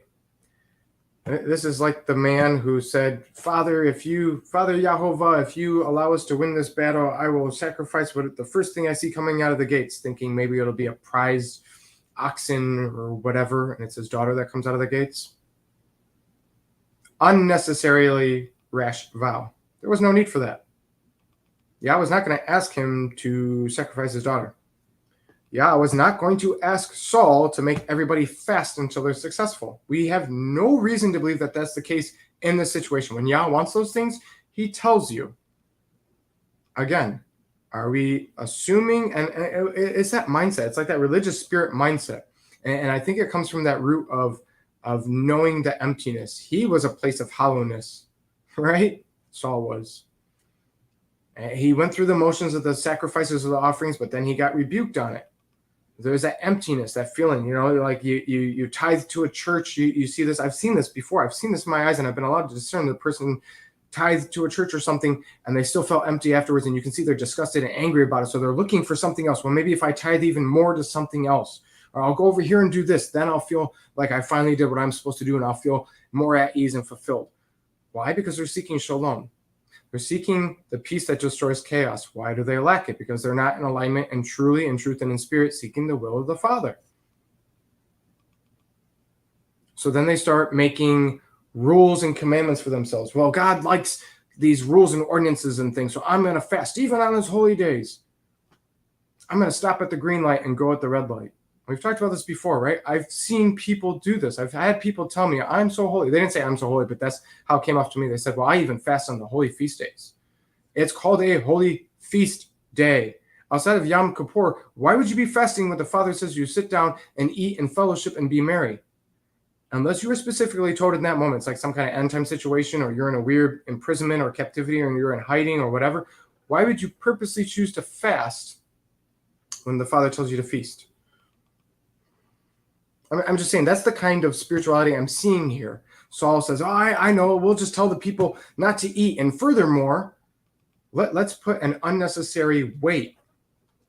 You guys, I've seen this. I've even done this myself, not to other people. It was more effective for me. Thank God on that. But I've seen this, and I've even done this to myself a little bit, where you see people put a burden on themselves, or even others, and this idea of spirituality and trying to be, it's this religious spirit. Look, Saul didn't say, hey guys, what do you think of, I'm going to fast today until we're successful. Does anybody want to join me? Right? Does anybody want to fast and pray with me until we're successful, hoping that Yah will honor that, and that will be glorying Yah, so that when we are successful, we can say, thank you, Father. My physical hunger was a mirroring of the spiritual hunger, and you have fulfilled me in both. Now I can physically eat and show myself, yes, I have tasted that which is good. You have given me that which I've asked for, right? No, Saul says, cursed be the man who eats. He's forcing it. Again, being forceful.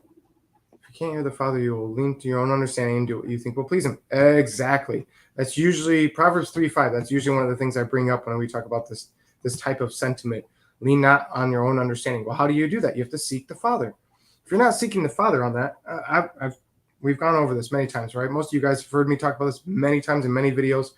Vicky Joy and I have talked about this multiple times. That A plus B equals C mindset.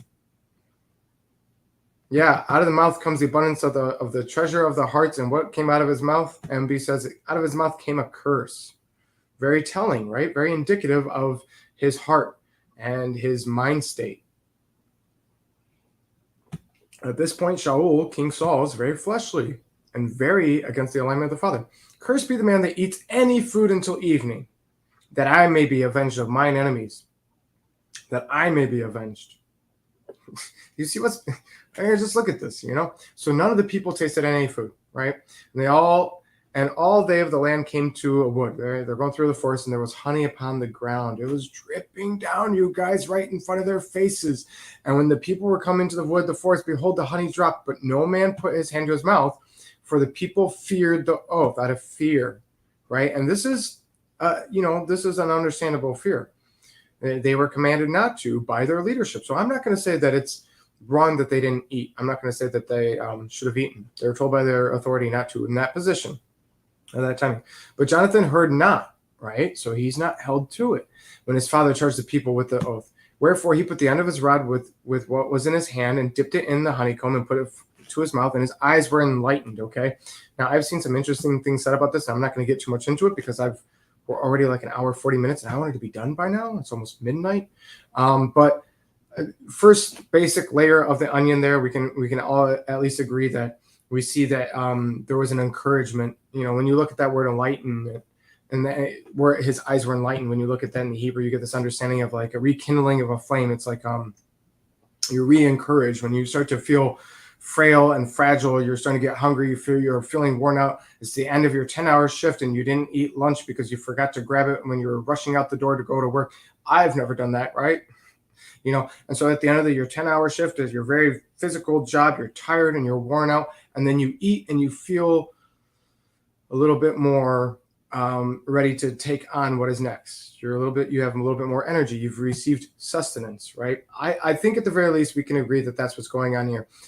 It is kind of interesting mindset to compare that to your Genesis 3 and some other situations, but I'm not going to go into that because I like to look at both sides of that and I lean more against it. But I do understand the idea of him receiving understanding, like, the Father is with you. You should take the spoils of the enemy if the Father didn't tell you not to. And I think that was received there. And in that way, his eyes were enlightened, if you will. Okay, moving forward. Then answered one of the people. They saw him do it, right? And they said, your father certainly charged the people with an oath, saying, cursed be the man that eats any food. And the people were faint. So now they're stressed. They're like, great, man. Like, we've all been not eating. And it's like, oh, darn it, Todd, right? Darn it, Jonathan. And then said Jonathan, my father had troubled the land. Look, he's saying that was a bad decision.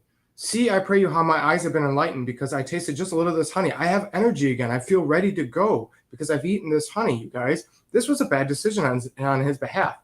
How much more happily if the people had eaten freely today of the spoil of their enemies, which they had found. For had there not been a much greater slaughter amongst the Philistines, would you not have had more energy? Would you have not been more encouraged? Would you not have been a better mind state and more willing and more apt, rather than feeling faint and weak and tired and hungry? Saul made a bad decision. It was affecting his people badly. It was a religious spirit type of thing. We see this all throughout, right? We can even compare this maybe to secular work economy, or environment.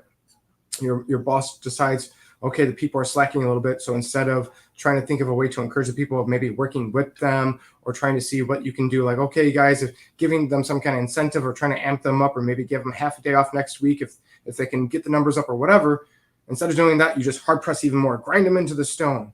Well, what happens with that?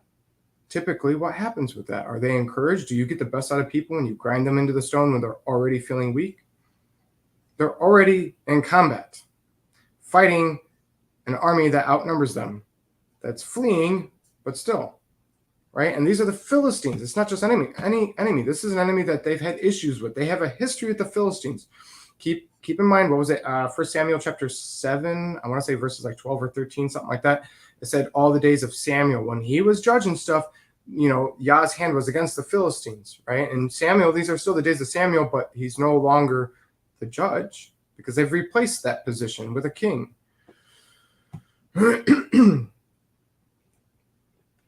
they smote the Philistines that day from Michmash, hidden, to, let's see how that's pronounced in Hebrew before I say it all kinds of messed up. Ayalon, Deerfield. Okay, from hidden to Deerfield, which is funny because deer are often in scripture a representation of something that can flee, that can run fast. So from hidden to fleeing, and they're chasing the Philistines from hidden to fleeing, right? And the people were very faint. Why? They haven't been eating all day. And the people flew upon the spoil and took the sheep, right? So now that Jonathan has eaten the honey, okay, here's a thus thinketh Ian, right? I could be wrong here, but it seems to me they're like, well, the curse is already on us. Jonathan already broke the oath. And on top of that, Jonathan said, yo, that was a bad idea. My dad's instructions there, that was wrong. He is speaking out against the order of the king and breaking the disillusion of that command.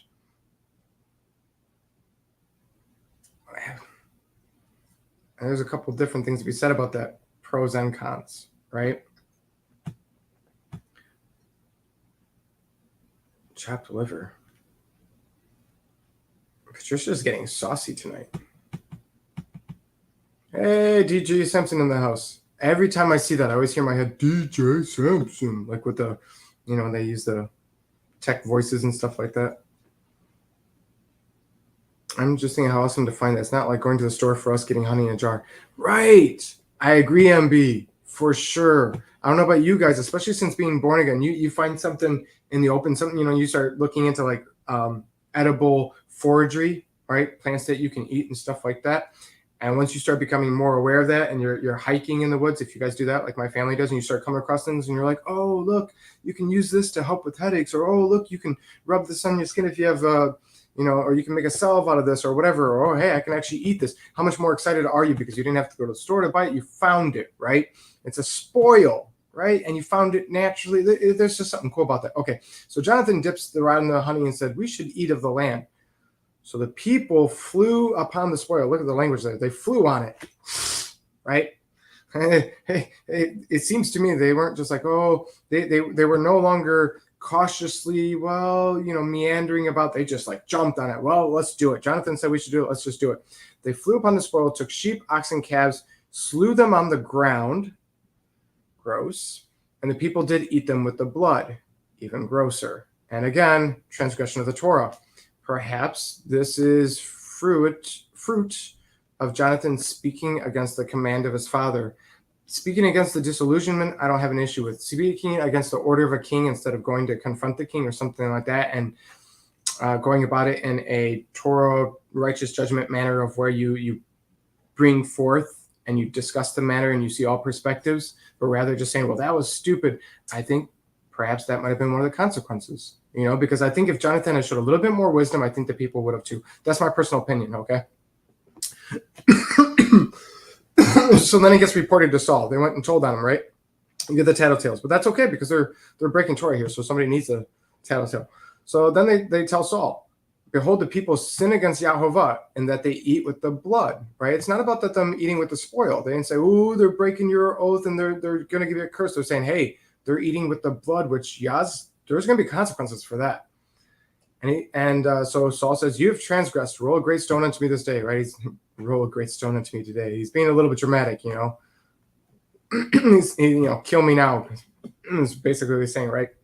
So Saul said, disperse yourselves amongst the people. But he's also bring a great stone to me because you're going to need it to do sacrifices and stuff now and to kill and proper to not have it in the blood. So there's some things being said there. Saul says, disperse yourselves amongst the people and say to them, bring me every man his ox and every man his sheep and slay them here and eat, right, on the great stone that was brought to him. Sin not against the Yahovah in eating with the blood, right? And all the people brought with him every man his ox, and that night they slew them there. And Saul built an altar unto Yahovah. Did you guys catch this? That same altar was the first altar that he built to Yahovah. This is the first time Saul built an altar to Yahovah. Didn't we just talk about Saul doing burnt offerings and peace offerings?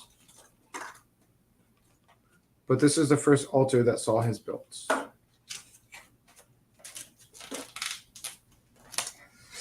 At the very least, it seems like this is the first time that Saul is building an altar in truth and spirit to Yah. At the very least. And I'm not saying that the English is in error here. I'm just saying I find this interesting. They should have eaten the honey. I agree, MB. I agree. I don't actually think it was wrong to flee onto the cattle. Spoils of war. Yeah, I didn't tell them not to. It's just they ate it with the blood. They rushed in on it, and they ate it with the blood, and they knew better on that. Appreciate it, Samson. I'll catch you later. And he's like, I gotta go watch this later. It's too late. I just wanted to pop in to show support. That's nice. Right. Exactly. They ate it on the ground, therefore the blood was not drained. That's exactly. I'm sorry, I didn't clarify that. Thank you for bringing that up. Yeah, you would just like you would today. If you kill a deer, you need to bloodlet it. You need to drain the blood. You're going to slit it out. You're going to get organs out. You're going to drain it. You're going to skin it, and then you're going to pull bones and meat and stuff like that. But you need to get the blood out, and you need to do that pretty quickly after you kill something, right?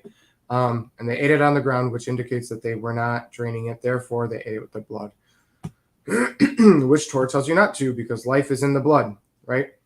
So Saul says, let us go down after the Philistines by night and spoil them until the morning light. Now Saul's all about it. Hey, we're spoiling them. Let's do it. And let us not leave a man of them. And they said, do whatsoever seems good to you, right? Again, giving position to the authority.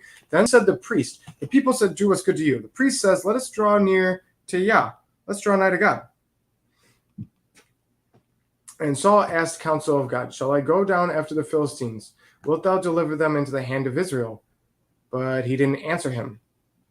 And Saul said, draw ye hither all the chief of the people, and know and see wherein the sin has been done this way. Okay, so the priest says, let's draw nigh to God.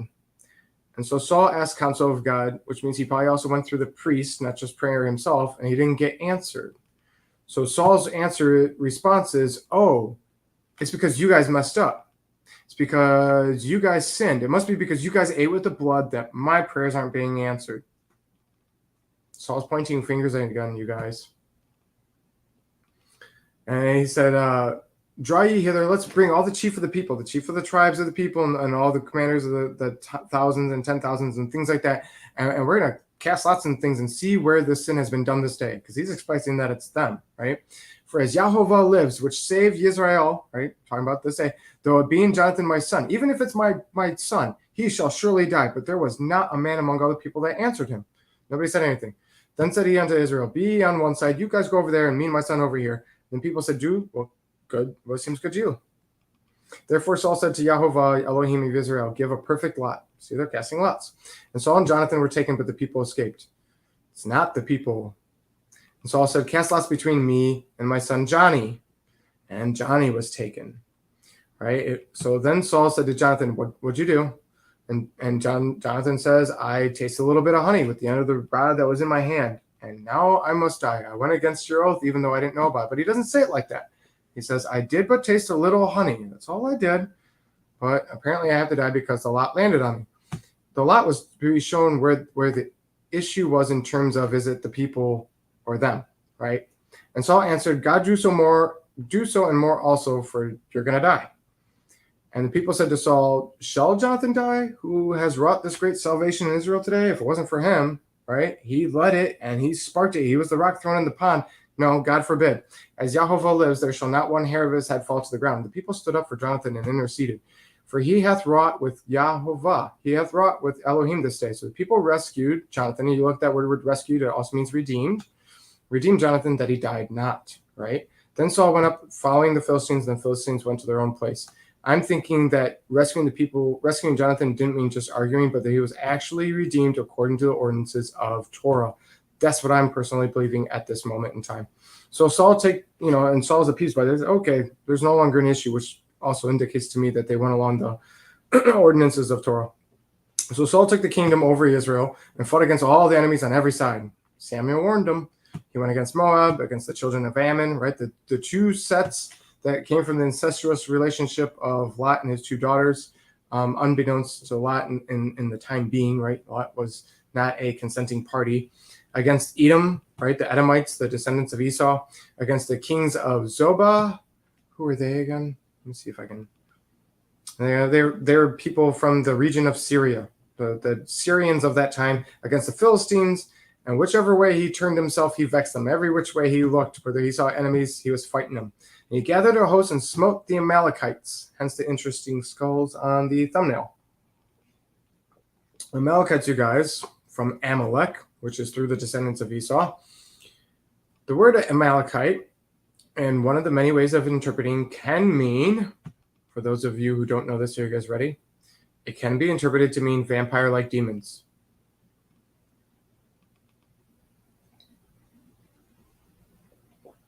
Vampire demons, you guys. That is one of the ways you can interpret the name Amalekites. How many takes it took for Zars to get pregnant?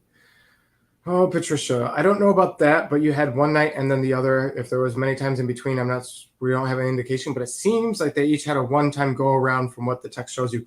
What I find more interesting is not how many times, but rather other details that is unsavory and not meant for everybody's ears, but is given in the context.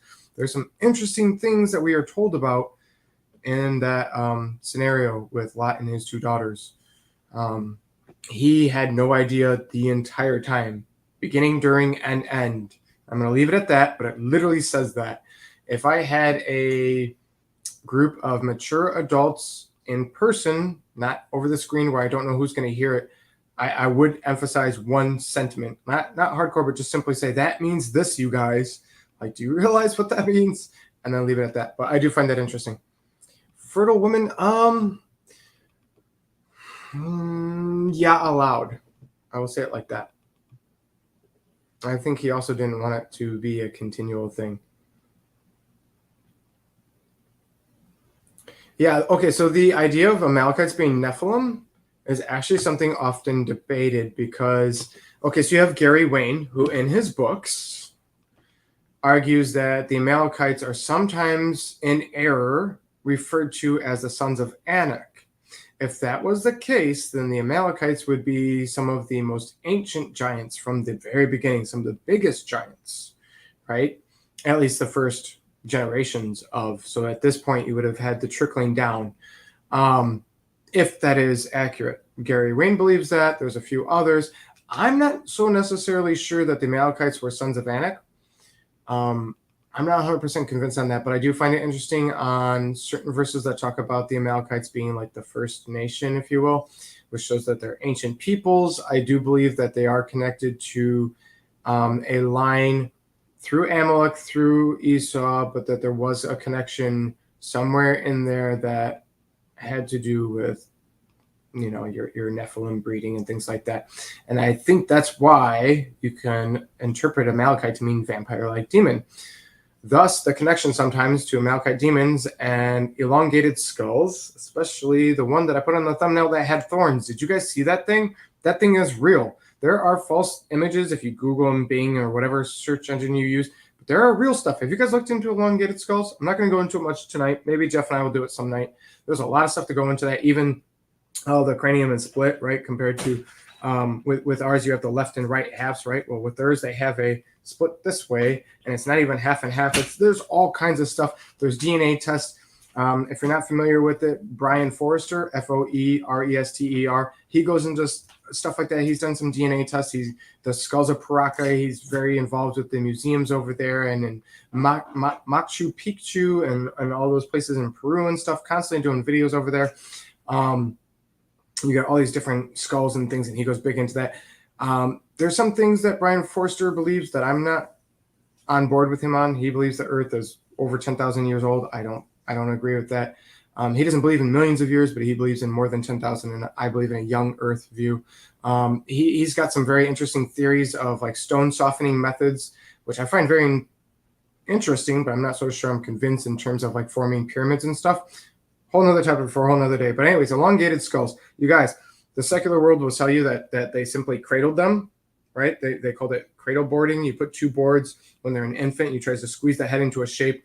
And why would people do that? Because they want to emulate their deities and their gods that their people have been worshiping for millennia. Why would they be worshiping entities and deities with cone-shaped heads? The cone heads, right? You guys ever see that movie? Because that's what the early Nephilim and descendants of the fallen angel mated with women, children had. When you think of giants in the scriptures, do you think of cone heads? Because there's a good chance a lot of them had that. Okay. So the secular world will say, oh, they cradle board the infants. You guys, there has been zero proof that cradle boarding will cause elongated skulls. In fact, there is so much proof that is not the case. First off, there are tribes in remote places in the world that still do cradle boarding, and it never causes a changing in the shape of the skull to be an elongated skull, but it does damage the health, causes all kinds of issues for the infant that survives it. Okay, they never move up with it. It's never an improvement. It's always a downward hill. But they don't even achieve that shape. They don't achieve the elongated skull shape. Okay, they used to call them cradle boarding. Now they're calling them elongated. And so you got like History Channel and stuff. They'll say like ancient alien garbage and stuff like that. Telling you, fallen angels mated with women. That's where we got the cone heads. L.A. Marzulli. Yep, that's another name I was going to bring up. So you have Brian Forster, L.A. Marzulli, Trey Smith goes over it a little bit in his Nephilim video and his Noah video. Two of the best videos he's ever done. A lot of his newer stuff I'm not a big fan of, but his Noah video, quite possibly the best video I've ever watched. I might even say hands down. I watch it multiple times every year for the past 8-9 years, and it still blows my mind. His Nephilim video is pretty solid if you're not familiar with it. Anyways, if you're interested, Jeff and I might go over that down the road because we have all kinds of things to say about that. Okay, so back to the study because we got some stuff we got to go through here. So he's going against every enemy around him, right?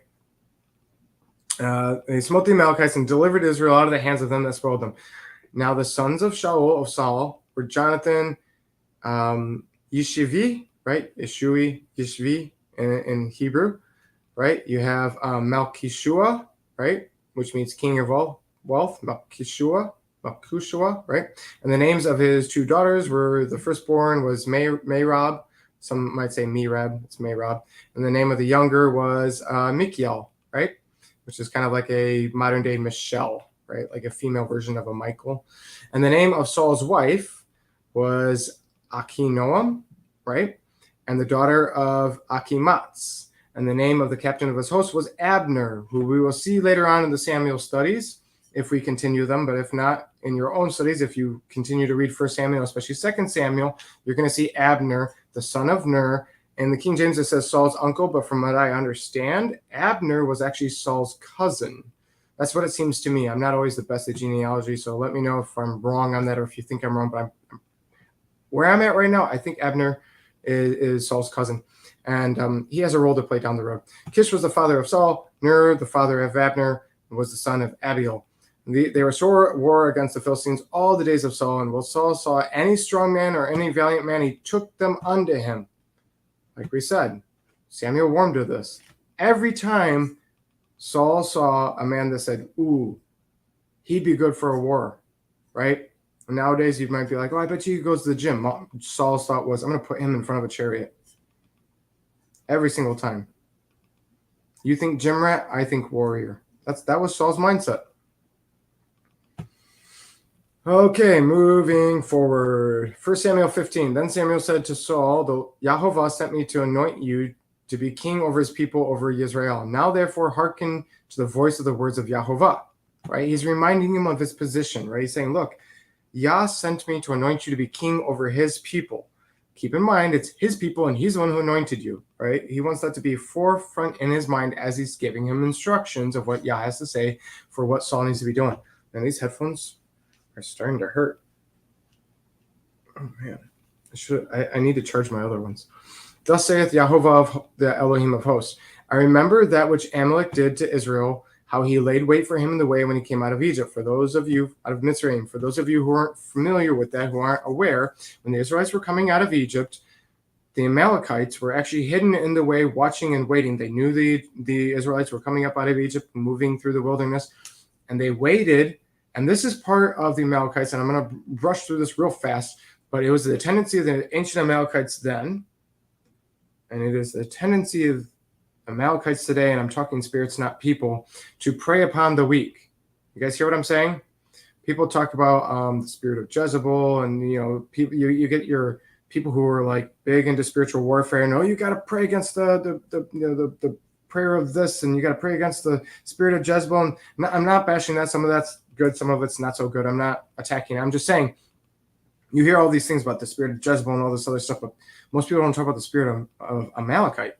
Okay, but there is a religious spirit of Amalekite, and it involves preying on the weak. Okay, in social situations in the secular world, in at least American culture, if someone drains somebody or takes advantage of somebody who is weak, frail, in whatever situation, somebody who preys upon the weak, you might call them a bloodsucker.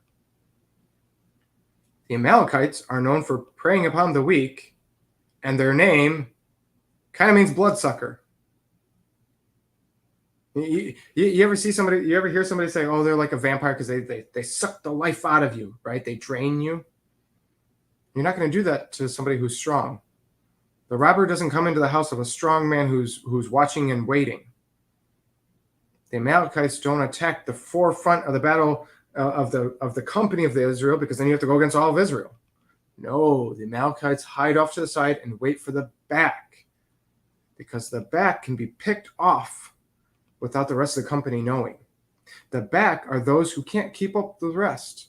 The back are those who are tired, maybe older, maybe weaker, maybe shorter because they have less of a stride, less energy, less encouragement. I've seen some very interesting sermons preaching about how in the body of Yeshua, you do not want to be in the back of the army, because that is where the Amalekites were going to pick you off. You have a target on your back. You want to be in the middle or in the front. You want to be moving with Yah. You don't want to see the pillar of Yah get up and move and everybody packs up and ready to go. And you are so not spiritually ready to pack up and go because everybody else had tent pegs. You put concrete around your tent pegs because in your heart and in your mind and your spirit, you've decided this is where I'm staying. We're not moving. This is Yah's will. So then when it's time to go, it takes forever for you to break that concrete. The body is way down ahead. You see the spiritual metaphor I'm talking about here? Okay, moving forward. I'm not going to spend too much time on that. If you caught it, you caught it. Awesome. If not, it's fine. We'll move forward. Now go and smite Amalek and utterly destroy all that they have and spare them not, but slay both man and women, infant, suckling, ox, sheep, camel, and donkey. Okay, there's all kinds of views, and this is one of those things that we see the atheistic skeptics, you have these secular historians, you get in these debates, or if you evangelize, you have these atheists or sometimes Satanists, like I'm talking about like actually proclaiming Satanists, will come up to you and they'll say, this, that, and the other. They'll attack you with some stuff. And then the moment you go to talk to them and you say anything that deflects their point or destroys their point, often, and in my experience, this is the case, often in street evangelism and stuff like that, anytime you're in a position where people want to attack you, you've been given a stage or a podium or something like that, and the atheist skeptic is given a chance to talk to you, one of the first things they're going to attack you with is, well, what about in the Old Testament, the God of the Bible said, destroy the people, man, women, children, animals. That doesn't sound like a loving God to me. And it just drips with disdain, and they're so proud of this moment. They can't tell you what part of the scripture it is, more often than not. And they're not going to tell you the context of the situation. They didn't study it. In fact, more often than not, a lot of them heard somebody else said it and they said, ooh, that's an awesome piece of ammo. Didn't look into it themselves, and they just regurgitate it. I mean, we see even the body doing this. Ooh, that pastor had an awesome piece of ammo. I'm going to go regurgitate it. Go check it out for yourself first. What if he has it wrong? What if you have faulty ammo that you're trying to use right now? Okay. So this is one of those examples, whether people realize it was the Amalekites or not. They say, well, what about those times? Well, this is one of those times. Yeah, psychic vampires who try to drain the life out of you. Yeah, and there's some spiritual things about that. There are people who consider themselves spiritually vampires, who literally consider themselves that, and that they do spells and witchcraft and spiritual warfare to literally drain. Like some of them in the upper echelons who actually know how to do spells and stuff, they really do spells against church people, trying to spiritually drain them. There's actual spells. You can find them if you look for them. I'm not suggesting you do, but if you don't believe me, you can find proof of spells to drain Christians. You got to know how to look for them, but they exist. Yeah. Oh, it's funny you bring up Haman, MB. I'll bring that up in a bit here. I don't know if you did that on purpose or not, but it's very interesting you bring that up. Okay, so anyways, Yah says, destroy man, women, beast, everything. Right? And the skeptic says, what kind of loving God says that? How can you say your God is loving? And then all of a sudden they do know a site, and they say, isn't it in scripture? Isn't it in Malachi? What is it? Chapter 3, verse 16 or something like that? Doesn't it say God never changes? How is your God loving if he says kill a whole nation? Okay, well, there's a lot of things that can be looked at and considered here. Okay. I'm not going to say that I know exactly what Yah was thinking pertaining this to every umpteenth level, but I can say I've looked at this in multiple ways. Okay. We're looking at an evil nation. We're looking at if you kill just the men, the women are going to, over time in generation, raise their children and tell them stories of how their husbands and their fathers, their warriors, their leaders were destroyed by the Israelites, and how there's a need for a revenge. Right? Kill the animals. Why kill the animals? Maybe they were DNA manipulating them. Maybe these were animals that could not be consumed, right? Not just were they unclean, right? Because camels are unclean. You can't eat camels. But maybe they've been tainting the DNA. Okay, but there's also a lot of other things to consider. If they did or did not DNA taint, right? Mess with, that's speculation. According to Midrash, which I don't put a lot of weight into, right? And it's like Talmud, it's, I mean, they get some things once in a while, but overall, you don't want to put too much weight into that. But interestingly enough, the Midrash does claim that there is oracle information, extra biblical information that's been handed down over the years. We don't know how far back it goes and how accurate it is. Jewish tradition states that the Amalekites were shapeshifters. Therefore, you would need to kill the animals because some of them might actually be Amalekites in hiding. You see the Israelites come about, change yourself into a donkey, right? I'm not saying that's the case. I'm just also not comfortable saying that that's not the case. Okay. One other reason to consider on destroying all the Amalekites, which I don't know if MB brought this up on purpose or not, but we talked about this in our Esther videos. And if you haven't seen them, there were some of my favorite videos that Jeff and I did. We did 2 videos on the book of Esther, and we really got into it and had a lot of fun. But Haman, the Agagite, would not have existed and therefore had the ability to try to kill all of the Jews in Iran, in the kingdom of Persia, which extended from Ethiopia to India, right? As far west as Ethiopia, as far east as India. That's a large, what was that, 127 provinces, something like that? Ridiculous. Haman wouldn't have been able to try to destroy the Jews if he didn't exist. And he wouldn't have existed if all the Amalekites had been destroyed, because King Agag was the king of the Amalekites at that time. Haman was an Agagite. They are also connected to Esau. Yes, as I mentioned that earlier, that they were descendants of Esau. Didn't Esau kill Nimrod? Didn't Nimrod possess the Eden skins? Didn't Nimrod become a mighty one? Maybe Esau stole that knowledge from Nimrod. Okay, so all of that information that you're referencing is extra biblical information. So I'm not going to say it's accurate, but I'm not going to say it's not. Esau killing Nimrod is Jasher, book of Yasher, right? But there is other extra biblical accounts that outright go against that. And there's other information that makes me wonder if that's not a true account about Esau killing Nimrod. Nimrod possessing the skins of Eden, also Jasher, plus biblically, the only thing that we can look at is Ham uncovering his father, thinking that maybe that was the skins handed down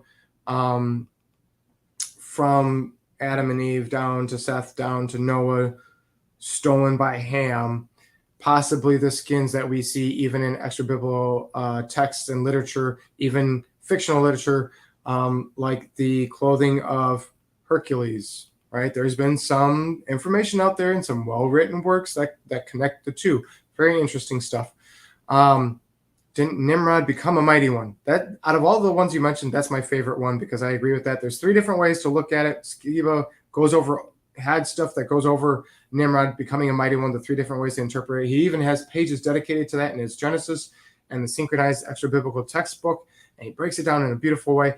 I do agree with what you seem to be insinuating there, that Nimrod became a mighty one, meaning he was not born a Nephilim, but rather DNA manipulated in some manner and became a Nephilim. I do agree with that. Looking at Tower of Babel and all kinds of biblical and extra biblical stuff, it does seem that is actually quite likely the interpretation of that phrase. Maybe Esau stole that knowledge from Nimrod.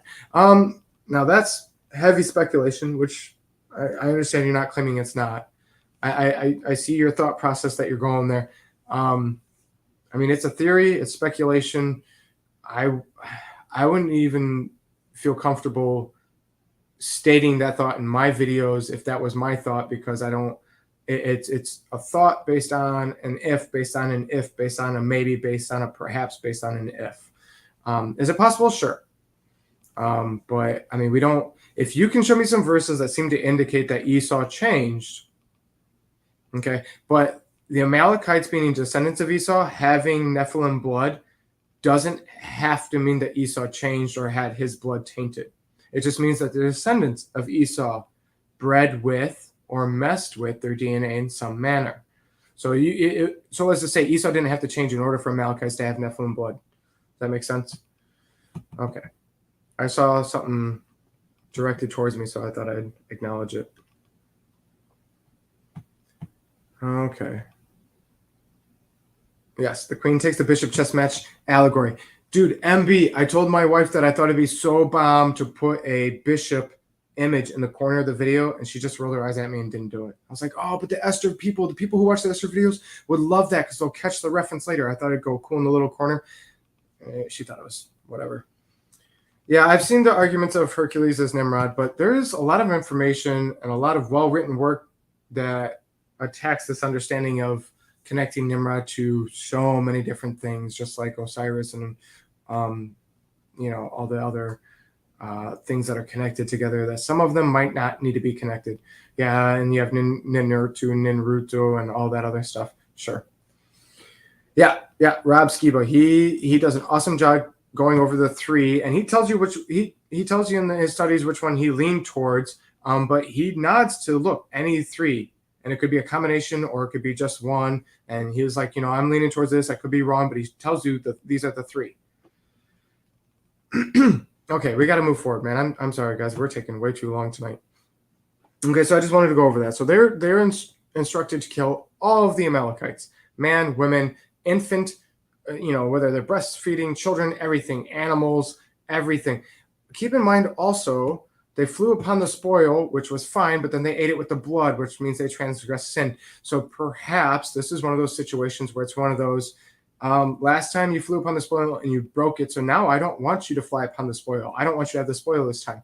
We see this with the campaign of Joshua. There's certain times, certain battles where Yah says, yes, fly upon the spoil, and there's certain times where he says, don't. Like with IE, right, that battle, they're told not to, and they do it, and then the guy takes the gold wedge from the battle before, and then they lose IE, and then find the gold wedge under the guy's hand, and then they go back and re-win it, right? Some of the battles in that campaign, they're told not to take spoil. Some of them they are. We see this with Elijah and Elisha, right? You have the man who with the leprosy, that the captain of Damascus, of the Syrian captain, he finds out through his servants that he can be made well of his leprosy through Elijah the prophet. He goes to see Elijah the prophet. Elijah sends his apprentice to go see him outside of Elijah's house before they even get him. They meet him halfway and they say, go down to the Jordan River, right? And cleanse yourself 7 times, dip in it 7 times, and you'll be cleansed, right? It means following orders and instructions, no matter if it makes sense to you or not, whether you think it's silly or not, obeying instructions and moving in faith and having hope, and it requires action. And the captain said, "Oh, this is stupid. We have better water in Damascus. I thought he was going to come out here and do this big thing." And then the servant looks at the captain and says, "If he told you to do some big thing, wouldn't you have done it? How easy is it to just go and dip yourself 7 times in the Jordan River?" Goes and does it and gets clean. Afterwards, he offers riches to the apprentice of Elijah, and they said no. Elijah said no. Well, the apprentice goes back after and catches up with him. He says, "Oh, my master changes his mind. If you could give us some talents of gold or silver, some clothing or whatever." And the guy said, "Be content," and gives him stuff.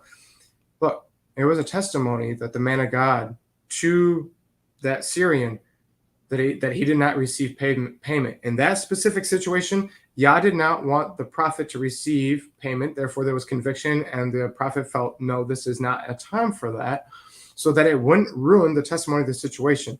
It was not the prophet, it was Yah who did it.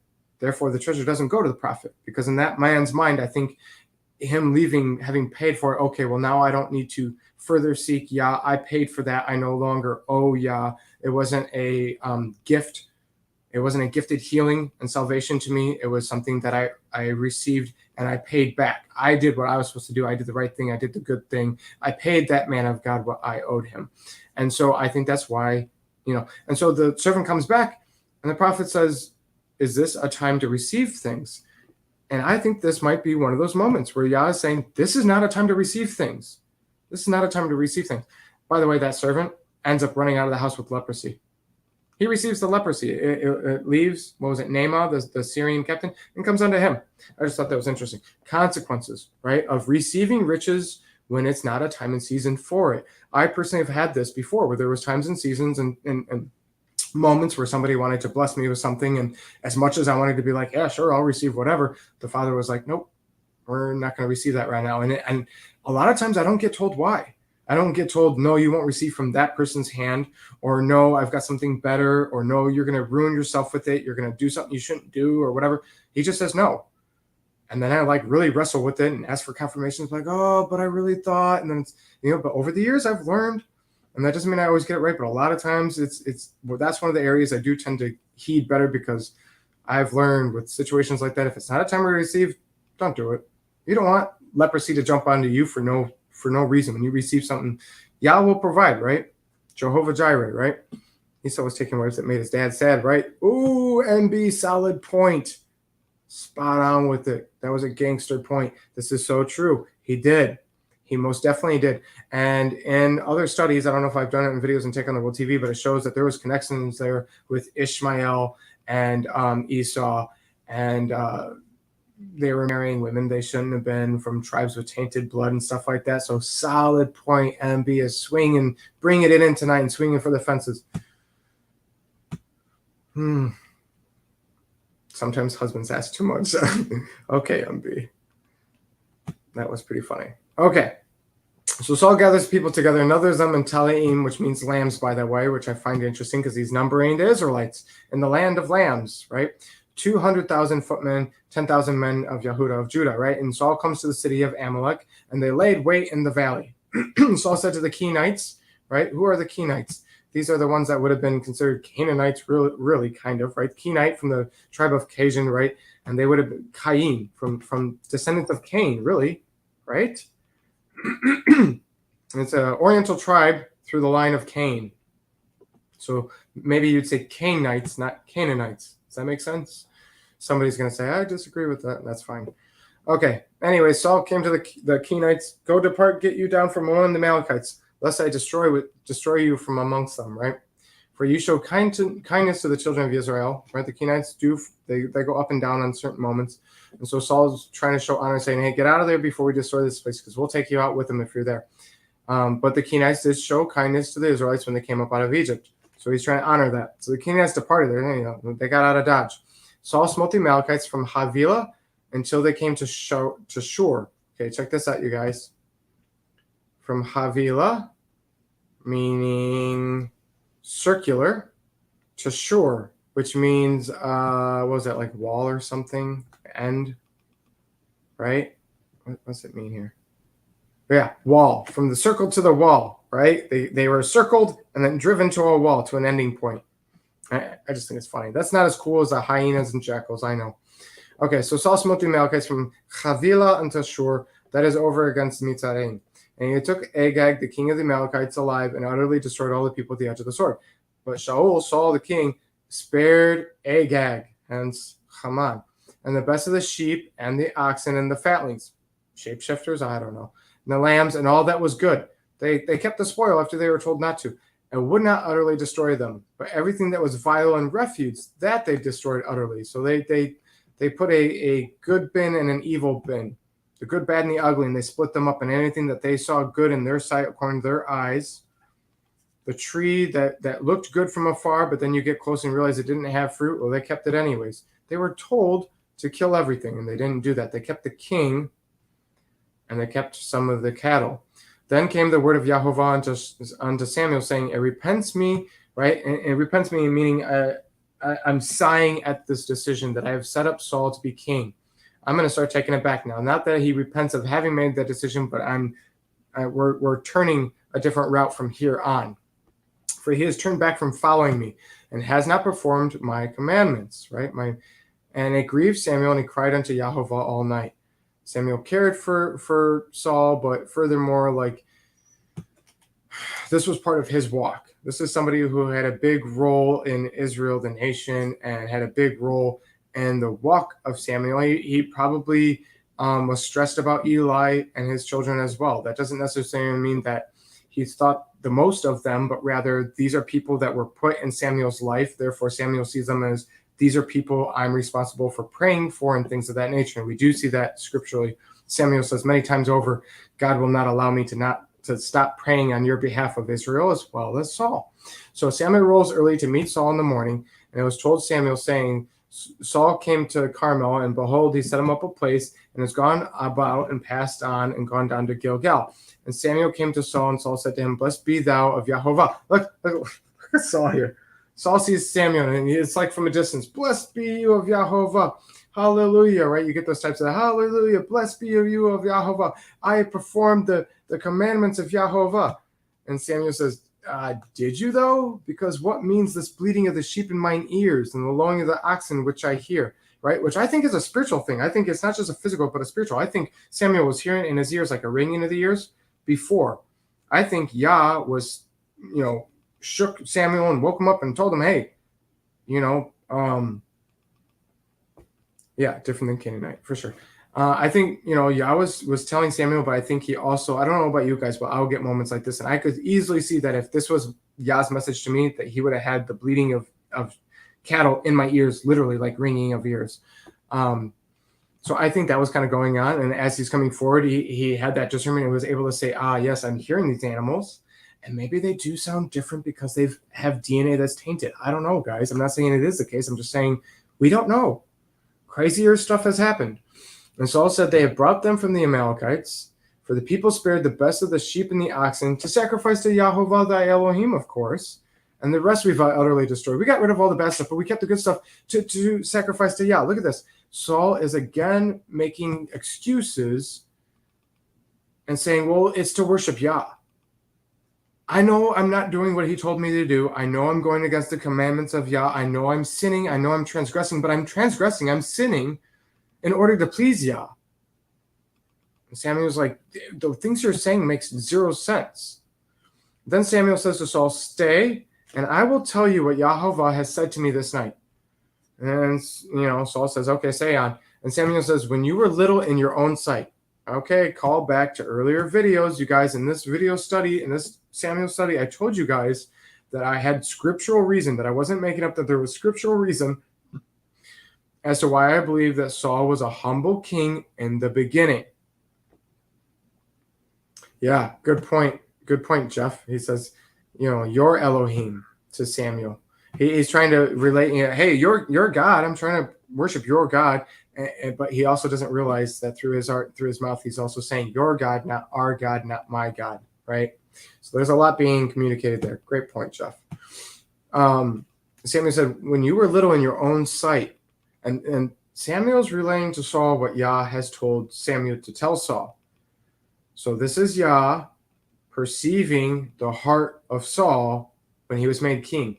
When you were little in your own sight, when you were humble and meek, were you not made the head of the tribes of Israel? And Yahovah anointed you king over Israel.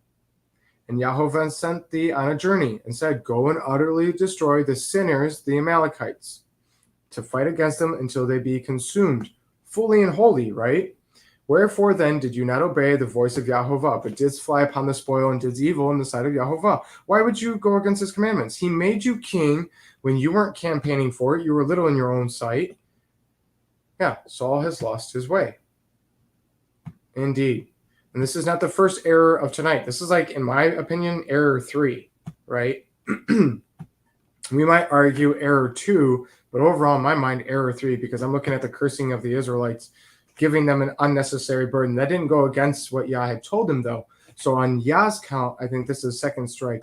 But overall, foolish decisions, I would say, seems to me, I believe that Yah's perspective on this would be also that this is like his third biggest thing in just these chapters alone, right? Since he's become king, his big bad decisions.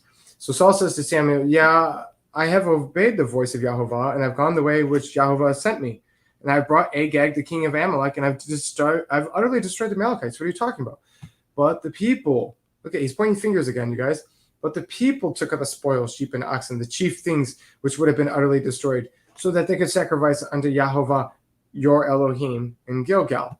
And Samuel said, has Yahovah a greater delight in burnt offerings? Does he like the offerings and sacrifices more so than the obeying of the voice of Yahovah? Would he rather you do these physical actions than actually pay attention and listen to what he tells you to do? Behold, to obey is better than sacrifice, and to hearken than the fat of rams. All right, now this next verse, right? These are verses that are often referenced, and yet the depths are often lost on people. They say it's better to sacrifice than better to obey than sacrifice, not realizing that sacrificing not animals, but sacrificing your flesh and submitting to Yah as a sacrifice is obeying Yah when it is led by Yah, right?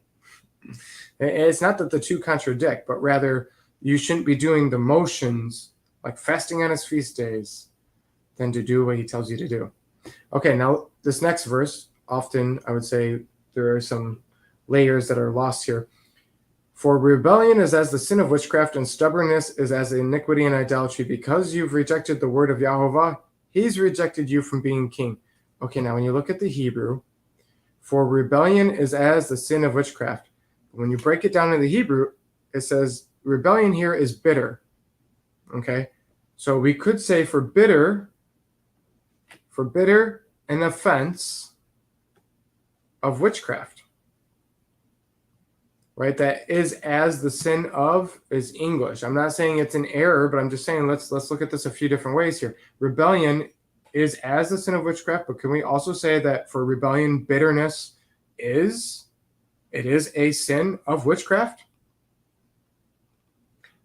It's interesting because we see Saul outright in rebellion through his bitterness that we see now taking root and growing forward, leading him to actual witchcraft when he seeks counsel through the Witch of Endor. And no, that's not a title of a Lord of the Rings book or movie, as much as it may sound like it. At least it sounds like it to me. I always say that. I tell my mom, I'm like, man, the Witch of Endor, that sounds like some made up, awesome fantasy chapter, and yet here it is in Scripture. And stubbornness is as iniquity and idolatry. Look, he's calling him rebellious and stubborn, bitter, and to stubborn. Oh, did I mention earlier that when Saul made that offering, and he shouldn't have, when he was waiting in Samuel and he couldn't wait any longer, he was in a land that was called Wheel, as in getting ready to move. He was angsty to move. I'm telling you, if you look at the names of the places and everything going on, there's a lot being said here. Okay. Because you've rejected the word of Yahovah, because you first rejected him, he's now rejecting you as king. Okay? I wouldn't say that he's rejected him fully just yet, but I do personally believe that is down the road for Saul, sadly. Because that's always asked when it comes to Saul studies, right? People ask, do you think he was still saved? Do you think he will still receive eternal salvation through judgment? And me personally, I don't believe so. I mean, at the end of the day, it's up to Yah. It's his judgment. But based on what Scripture shows me, I don't think Saul received everlasting life. I really don't. And Saul said to Samuel, okay, I've sinned, for I have transgressed the commandment of Yahovah and your words, because I feared the people. He's recognizing it was really that. He feared the people and obeyed their voice. Right? This is kind of like Abraham, and he gives in to what Sarah says. And then Sarah comes and snaps back at him and says, you shouldn't have slept with Hagar. He's like, well, you're the one who told me. You're the one who listened to her voice instead of seeking the Father on it. Now, therefore, I pray you pardon my sin and turn again with me that I may worship Yahovah. Come with me, forgive me, and come worship me with Yah. Samuel says to Saul, I'm not going to return with you, for you've rejected the word of Yah, and I don't worship with people who rejected the word of Yah. And Yahovah has rejected you from being king over Israel. Samuel turns to go away, and he lays upon the skirt of his mantle, and it rents. Okay, so your version might use different words here, right? The skirt there, that word skirt is kanaf, which I argue in all kinds of studies, connecting the edge of the garment of Yeshua, that the woman of the blood issue grabs the edge of the garment, that wings there. The other verses that give you the commandments to wear tzitzits on the edge of your clothing on the corners, there is the same language using that word kanaf, the wing. So as to say, that word there, I use to say that when it says, the edge of the robe, and proving that it is the tzitzit that they're grabbing, that is the same corner word here. So is it possible, I'm not saying it's the case, but is it possible that this corner, this edge here, this wing, this kanaf, this skirt of this mantle, robe, what have you, outer garment of Samuel, is it possible that he had a tzitzit situation? Or a talit, with tzitzits, and that he grabbed the tzitzit, that kanaf, the edge, the corner, okay? Now, would Samuel cover his head to pray with a prayer shawl? No, I do not believe so. Some of you may not like it, but I'm going to say it anyhow. Yes, wing, kanaf, the fringe, the corner, the edge, right? It can mean all these things. It can mean tzitzit, and it doesn't always mean tzitzit, but it can mean tzitzit. So I'm just throwing this out there as a what if. Would Samuel wear a head prayer shawl, cover his head to pray? I would say no. Paul says we shouldn't be covering our head to prayer if you're a male, but rather a female. This whole prayer shawl for men is a modern day Jewish tradition. Now, am I against talits in general? No. If you want to have a talit as a male on your shoulders as a way to hold the corners of the tzitzits, if it's not something that you're allowing to pump you up and feel like, ooh la la, I'm fancy and stuff like that. If it's not a modern day version for you of like how the Pharisees had really long tzitzits, you're trying to show how holy and special you are. If it's not like that, whatever. I just wouldn't suggest as a man that you cover your head in one to pray. Now for females, I would suggest that. Okay, so anyways, I just had to get that out there. Is it possible that Saul's mantle, his robe, his outer garment, was a shawl-like situation on top of a robe thing that would have been holding his tzitzits? And that is what Saul grabbed.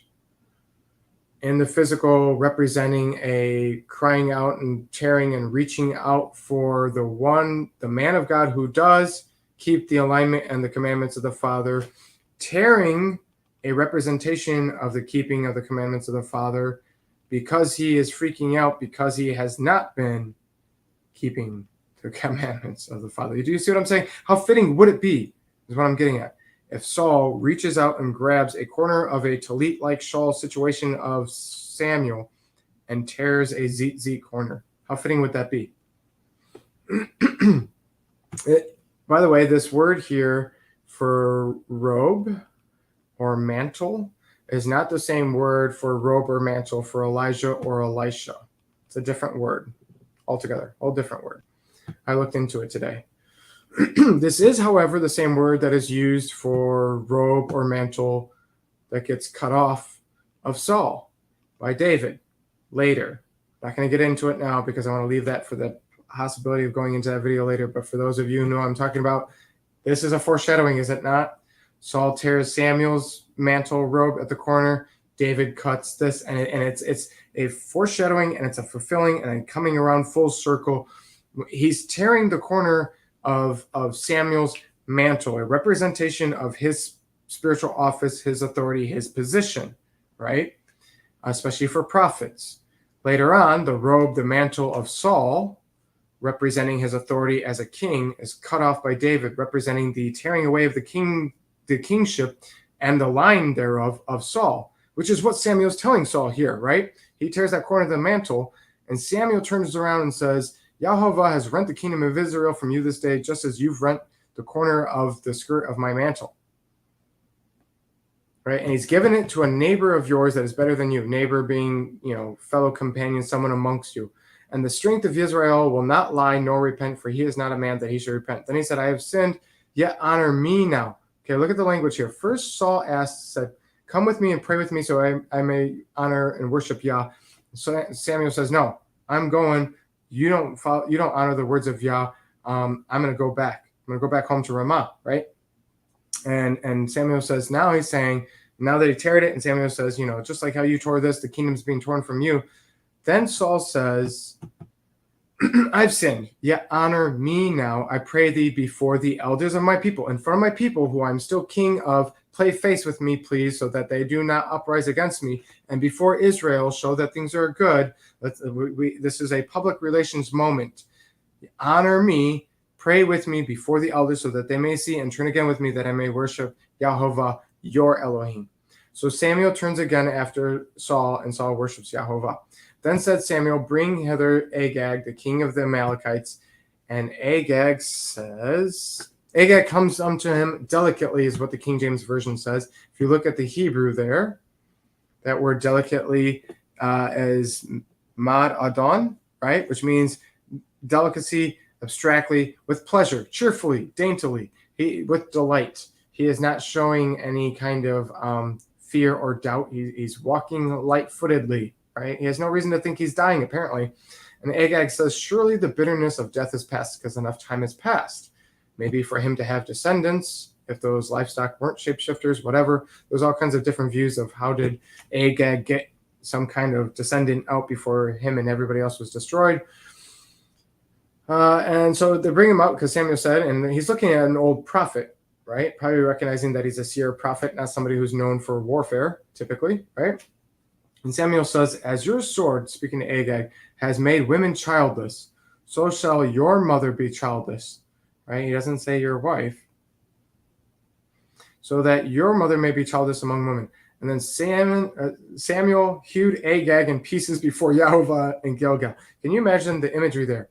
This old prophet man that you usually see is coming up and speaking heavy words, but as an old man prophet, destroying the king of the Amalekites, who may or may not have had a cone head, who may or may not have had fangs or something, devilish looking. Wrapping it up for anybody who's like, I'm done. I get it. I'm done too. I just want to get this across. Samuel, the old prophet, getting older, getting closer to death time, cuts King Agag with the sword. And then Samuel goes back to Ramah where he leaves, and Saul goes back to his house to Gibeah of Saul, right? Samuel came no more to see Saul until the day of his death. Nevertheless, Samuel mourned for Saul, and Yahovah repents that he made Saul king over Israel. Repent not meaning that he takes it back, but rather sighs on that decision and moves forward. Yah doesn't repent. He doesn't regret, but rather changes course. You understand what I'm saying? Well, okay, now that we've hit this point, this pivotal point, there was an A and B fork in the road. We could have had the kingdom forever through the line of Saul, but now it's not. It's going to be given to somebody better. That's not a regret or repenting. That is a changing of course from that point forward. It's not even a changing of mind. Okay, with that being said, a couple things. First off, keep in mind that Samuel just destroyed King Agag. For next week's study, I hope I'll bring it up, but we need to keep that in mind, because when you go into the chapter 16, one of the first things that the elders at the gate say, oh, do you come peaceably when Samuel's coming? And I always say, why do they ask him that? Because the last time they saw him, he was killing the king of the Amalekites, the vampire demons, with a sword. That's something you would expect the prophet to do. So they're shaking in their boots. I always find that funny, because it's like, why would they be worried about him coming to the city? Yes, the last time they saw him, he was cutting some guy into pieces. Next thing, Samuel came no more to see Saul until the day of his death. Interestingly enough, this could refer to the Witch of Endor scene being the rising of Samuel. I still personally disagree with that. I know Jeff, I believe Jeff said that he believed it was the spirit of Samuel that was brought up. I don't believe it was. I believe the necromancy there was evil entities and things like that, but it wasn't actually, it was actually spirit of Samuel that was brought up to discuss. If we get there, we get there in the study. If not, that's my view on it. But this is the one verse that can be used to argue that, well, this, and like there's one or two other verses, but this is the only one that actually has some oomph to it, and it still is not enough for me. Okay, so it says Samuel came no more to see Saul. We know in 1 Samuel chapter 19 that Saul sees Samuel. Samuel didn't come to see Saul. There, when Saul sends companies to kill, and then they end up prophesying instead, 1 Samuel 19, Saul sees Samuel. Samuel didn't come to see Saul, right? Until the day of his death. That word death can also mean ruin. It can also mean like the turning point of destruction. It can mean death, but it also can mean turning point of destruction, ruin. Interestingly enough, when Saul saw Samuel with the prophesying companies, many will argue quite well that that would be the turning point of the complete downfall. At that point, Saul recognizes we're going downhill fast with traction. There's no stopping this train from crashing, kind of thing. So is this verse referring to Samuel seeing Saul when he rises up in 1 Samuel 28 with the spirit of Samuel, rather, through the Witch of Endor? Maybe. I'll give it out as a possibility. I'm not 100% convinced, but this is the one verse that goes, okay. This is one verse that makes me go. With a couple of other verses are okay, but this one is the one that makes me go, okay, yeah, maybe. All right, I just wanted to get that out. We're done for tonight. I'm tired. This is almost a 3-hour video. I was hoping to do an hour and a half. My wife is probably passed out now and probably doesn't even want to hang out, but I hope you guys enjoyed it. I hope this video was used, whether live or otherwise, for you all to receive something for your walk and to gain some understanding and to encourage you to get into the studies. Just catch real quick to see anybody else. If there's any comments or questions that I need to answer. Yeah, kippas are also not a scriptural instruction. Agreed. I've never worn one. I wear a scully, but not like as a religious thing. A scully meaning like a beanie. Chicago, Chi-Town, we call them scully. Please send me a Facebook message. Yeah, I got your messages, MB. We need to talk still. I need to talk to you about some stuff with the giveaway and everything. By the way, for anybody who didn't catch it, the top 3 giveaways have been sent out. And I believe my wife said she did priority mail. The other ones have not been sent out yet. They will be. I'm sorry it's taking forever. They're all packaged ready to go. It's just a matter of actually getting to the post office because I work during the times that they're open. Okay. I don't think there's anything I caught or I missed.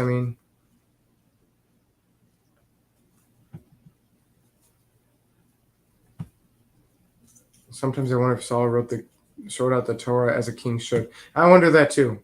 I believe he was aware that he should. Whether or not he did, I don't know. Yes, exactly. That's exactly what it is. This is true, MB. That's exactly what it is.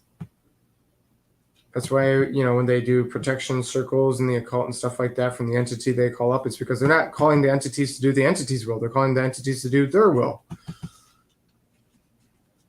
Okay.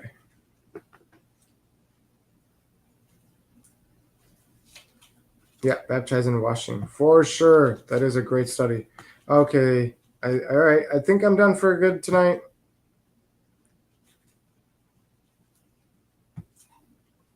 Okay. Much love to you all. I hope you received from this study. I hope you enjoyed it. I hope y'all used it to bless you and guide you and teach you and give you some things. If you didn't learn anything new, I'm a little surprised. But if you didn't, then maybe he reignited stuff like that. Because there's a couple of you, I know of a couple listeners when they comment, they say, oh, I learned this. I'm like, really? Because you know a lot. I wouldn't be surprised if you didn't learn anything. But anyhow, even if you didn't learn anything new, I hope that, I use this to bless you. May Yah bless you and guide you and keep you according to his will. May his face shine upon you according to his will and give you true shalom. Shalom, shalom. Good night. Let's do the outro. Did we even do the intro tonight? I don't think we did. All right. Shalom, shalom from the Draw Nigh the Creator series. Remember, I've got love for you guys, but know we're like the Father who created you in the womb. He has a purpose for you, and he loves you more than any other could. Seek him. Seek alignment with him. Seek his will. Shalom. Yeah. He's alive. It's really just that simple, man. Draw nigh to God, man. Yeah. Draw nigh to God, he will draw nigh unto you. Draw nigh to God, he will draw nigh unto you.